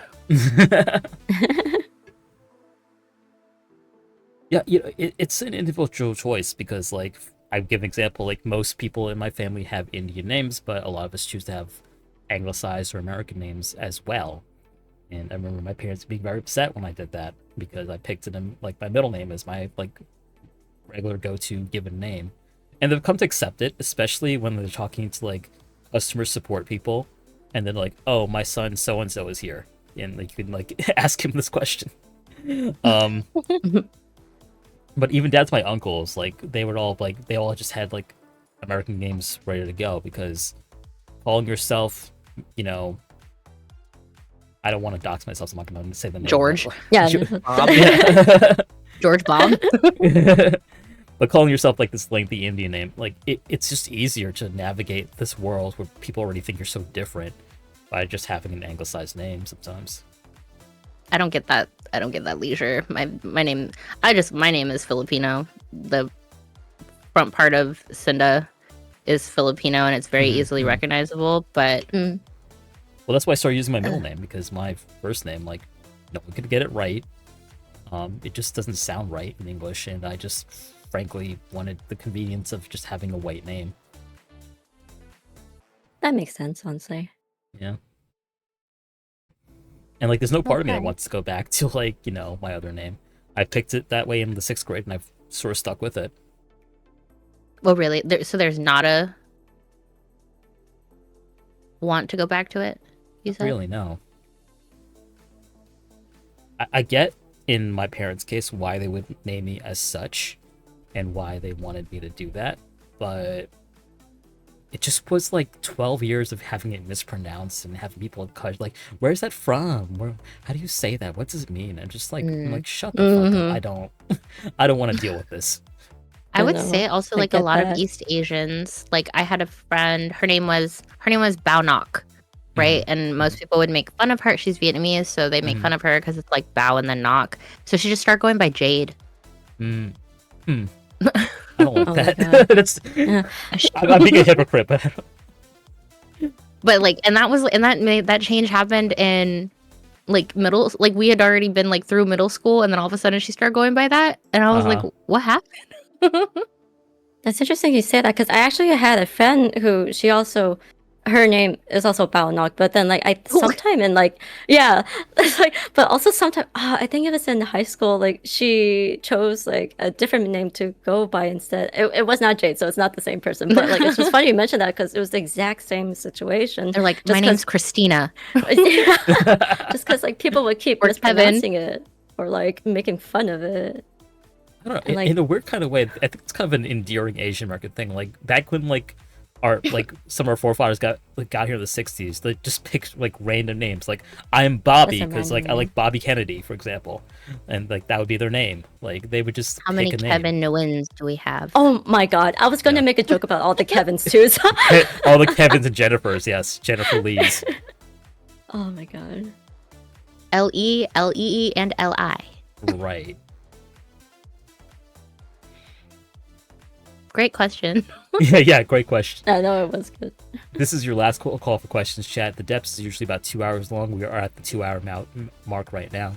So if you have any further questions for our panelists about Asianness, sex work, Asian porn, and sort of like the creating content as Asian American creators, feel free to get them in.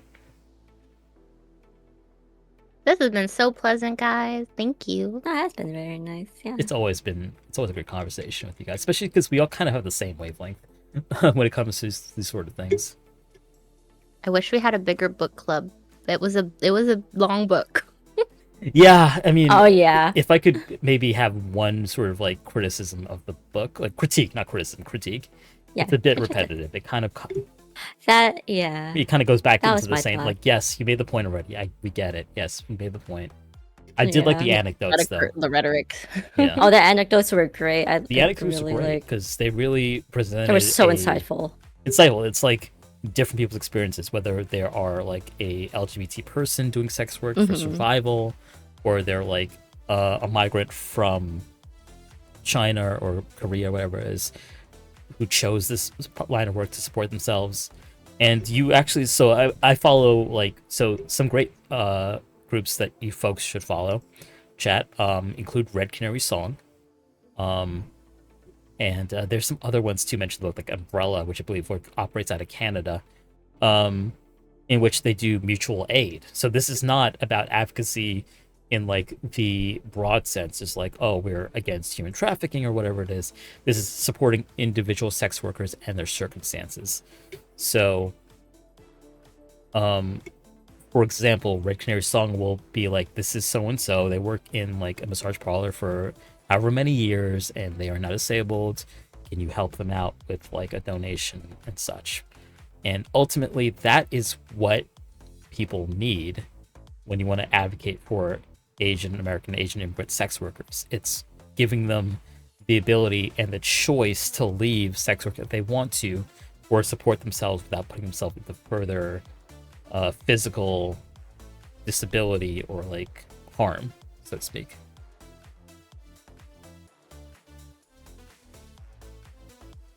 So I guess go ahead. Oh, I would say I haven't been able to do the litmus test that Chantal and Elene write about in it, but when I was in Vegas, we're big like proprietors of the Red Umbrella Fund. It was like a global fund by and for sex workers and supporting sex workers in that area.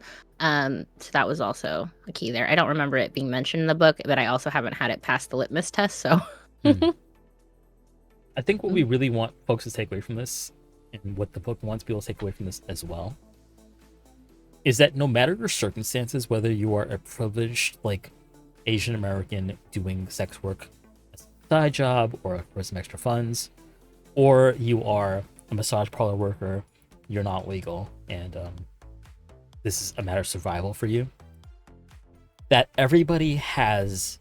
most people have agency. Most people have the choice to do sex work. Most people are not victims, and most people do not need to be saved by you.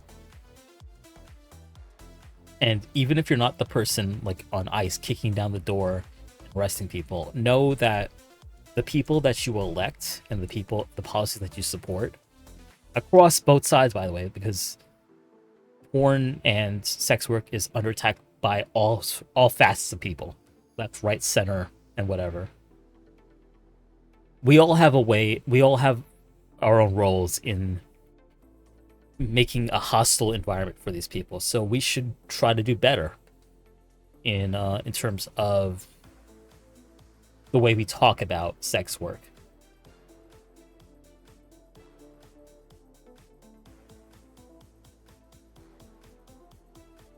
Yeah, that was perfectly put. I'll try my best. No, it's great. No, it's great. Like really highlights that, like, every person's story is different. Like we're not all here under like the same circumstances. Most people have chosen under their own volition. Not everyone is like a victim of exploitation. Of course. And when you coach everyone, you couch everyone as a victim, you do a disservice to the actual victims. Exactly. Yeah. Because yes, there are victims. Yes, there are people who are kidnapped. Yes, there are people who are coerced to do this. But even when they are, the mechanisms that we have in place don't help them. If you are coerced to work in a massage parlor, you're beaten, you are like threatened, and it's not even like for just Asians in general. This is for all manner of immigrants and people of color. The matter of redress is that you get deported. Yep. Right? Yep. There is no mechanism to be like, you were a victim of this thing, we're going to help you, we'll set you up with housing and aid and whatever it is.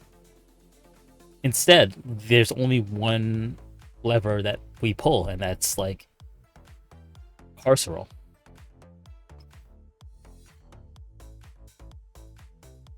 And because the only lever that we have that's carceral, it makes people afraid to go to authorities. And like I can go into why this is bad for a multitude of different other things. And like I don't want to get into it, but like these laws recently that are like, okay, we're gonna execute everyone that's like convicted of like child sex crimes. Do you understand that in doing so, you prevent people from coming forward to like name their accusers, name their abusers, you know? Yeah, you're not making an example of them. Yeah. Because unfortunately, and this is the case with sex trafficking too, it's more often than not somebody you know. It's not strangers on the street, like snatching you up and like locking you into a room. This is where like Hollywood and like TV has like warped people's perception of what sex trafficking is, what sexual like exploitation is, everyone assumes it's some shadowy person that's going to pop out of nowhere and like grab you. More often than not, it's a relative. It's somebody you know that like does this to you. Yeah. I would say for the framework of the book too, and just bringing it home that we're all, you know, in support of decriminalizing sex work, removing, you know, the penalties that we face while doing consensual sex work, having, you know, everyone else can have on-the-job injuries and work, you know, workers' protections, and consensual sex work, because it is criminalized, does not have those same protections. They deserve access, you know, to healthcare, justice, and overall, you know, if we decriminalize them, those vulnerable populations are more confident in reporting their own exploitation, because they know that they're not going to be put in cuffs at the end of the day. But by criminalizing all sex work, we're not letting those vulnerable parties, you know, come forward. Yeah, but not everyone's a vulnerable party. Yeah, exactly. Like, why would you open yourself up to like having your bank account seized, your Venmo shut down, your PayPal taken away, like potentially being unable to find housing? The way in which you punish people who you claim are victims is a problem, unfortunately. And this happens both here in the US and even in a country like Canada, which supposedly is much more liberal than us. Because and not even just Canada. Like, if we even get into like the Nordic model and how Sweden and like the Scandinavian countries like view sex the Nordic workers, model? yes, we would be here all day. Like, we call those you're people penalized for buying it but not selling it. Yeah, well, we call those people sex work exclusionary radical feminists, SWERFs. Jeez. There is no, like, it shouldn't come from me, okay? But like, I just don't see how your feminism can be like compatible with stigmatizing sex workers and women doing sex work for survival. Like, and that goes into a thought. Yeah. It's bad enough if you're trans. I'm on a roll. Don't worry about it. It's bad enough if you're trans exclusionary radical feminist. It's worse if you're a sex work exclusionary radical feminist. There is no definition of feminism that demands you exclude people. I'm sorry. Like, it does not make sense.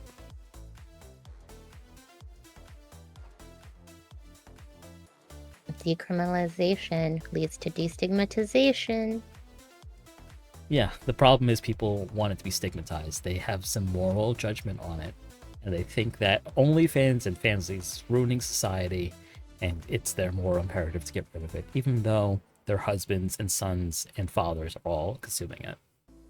The amount of what is it? Like, me, I was like, what's the opposite of polyamorous? Monogamous. Monogamous married men that openly have, you know, requested my content, subscribed to my content before, you know, to my knowledge, without their wives knowing, is extraordinary. And they have that same like white picket nuclear family background. And the same ones that would say, "Oh, she's a whore," versus subscribe to my content in the same breath. Like, they're mostly like the people who like garner to these things, and I was gonna say earlier, like, you know, you may not have like this whole thing of like having to be put into these like victimization like situation, if not like for all these systems that fail us to begin with, like the fact that like people who like working in sex work or like migrant sex work, like they don't, like, they can't rely on like actual like healthcare or like safe labor work. They like, you know, we go to sex work because we have a bit more agency in that, and like we have to try to make the means like this. It's something that it's not the greatest, but it does make the means to bring in like that money that you need in order to get by with these systems where it costs you your entire life to begin with. And like, you know, maybe we wouldn't have to like what these people think is like putting into like a like as victims of these things. Like it's the core issue is like with all these systems that's in place. You know, it is just more expensive to be like on the margins of society. It's expensive to be uninsured. It's expensive to like not have a traditional bank. It's expensive to not have like stable housing. And that's why people choose to pursue sex work, even if they don't find it personally enjoyable. I mean, hell, like I cut my forehead open when I was traveling 2 months ago, and it cost me $500 to get stitched back together. 3 stitches. Oh my god. Yeah. Oh my god. And like I can deal. Like I called them up and like, hey, listen, can you like lower that? And they're like, yeah, $300. I'm like, fine.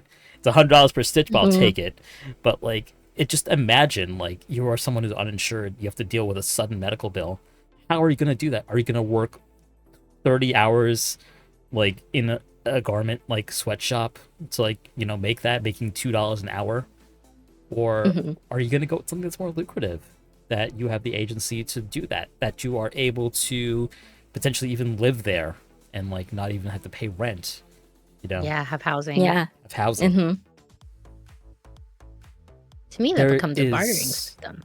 Yeah, there is nuance to this, and while it's tough for all of us to come from the perspective of, we know that this is against the law, we know there is a bad history of people using this for nefarious purposes, but understand that there are, when you blanket criminalize this thing and use only carceral solutions, you're not doing anyone any good. It is a selfish reading of a thing you don't like, and you're calling the authorities to basically take it away. And like, you can do that, sure, but in no way should you feel that you're a good person for doing so.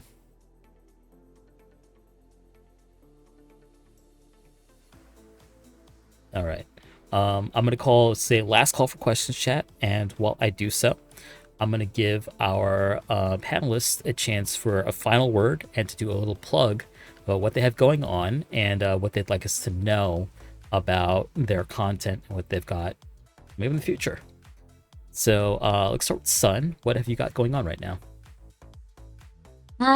Currently, well, I probably won't have much until like a couple of months because I'm like in the process of like moving and such. But when I get back from that, I plan to get back into like my fancy content, which like I do aesthetic lewd photos for my content, but also yeah, and it's got the little squiggly to make it fancy. Fancy.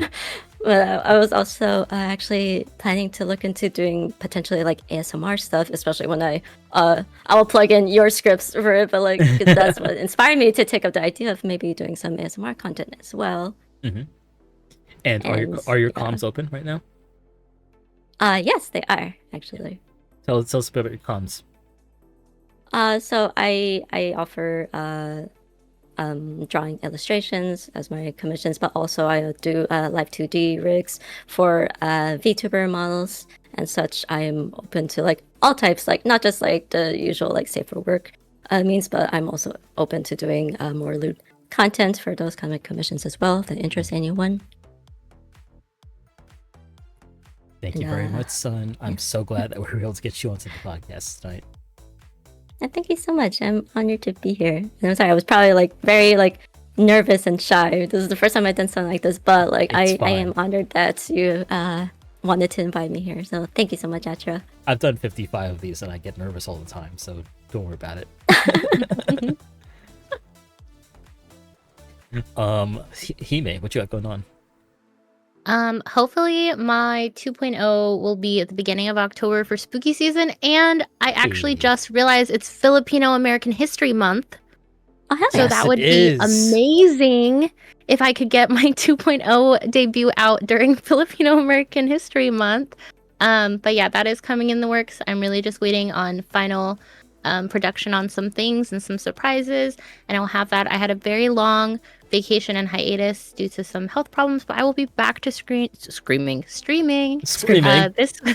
this weekend. I mostly just book Gunpla, hang out with my friends, but I am trying to lean into other creative things. Like some people are like the Reddit readings, And so I really Oh, want to like, get into like, am I am the I asshole? overreacting? Uh, Yeah, but I want, am I overreacting, not am I the asshole? Okay. I really like the framework of am I overreacting? And then similarly, I do want to get into ASMR.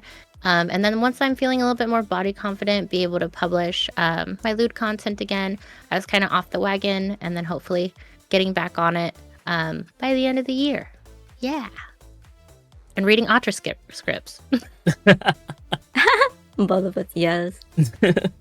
Well, he may, as always, like your history in the industry and your knowledge of like just everything that pertains to the topic. It's just always such a joy to talk to you. So thank you again for indulging me on this like niche topic. For It's a great read. We really, just to for the chat to know, we sent each other the same context and paragraph from the authors of Not Your Rescue Project, and we're like, oh, same brain. the same brain cell. Like, yeah, I want to talk about this book. I want to talk about this book too. Oh, the same book. Okay. And again, a Just plug for work the out. book. It's called Not Your Rescue Project by Chanelle, Gallant, and Elene Lamb. I'm gonna link to it again in a sec. Oh, there it is.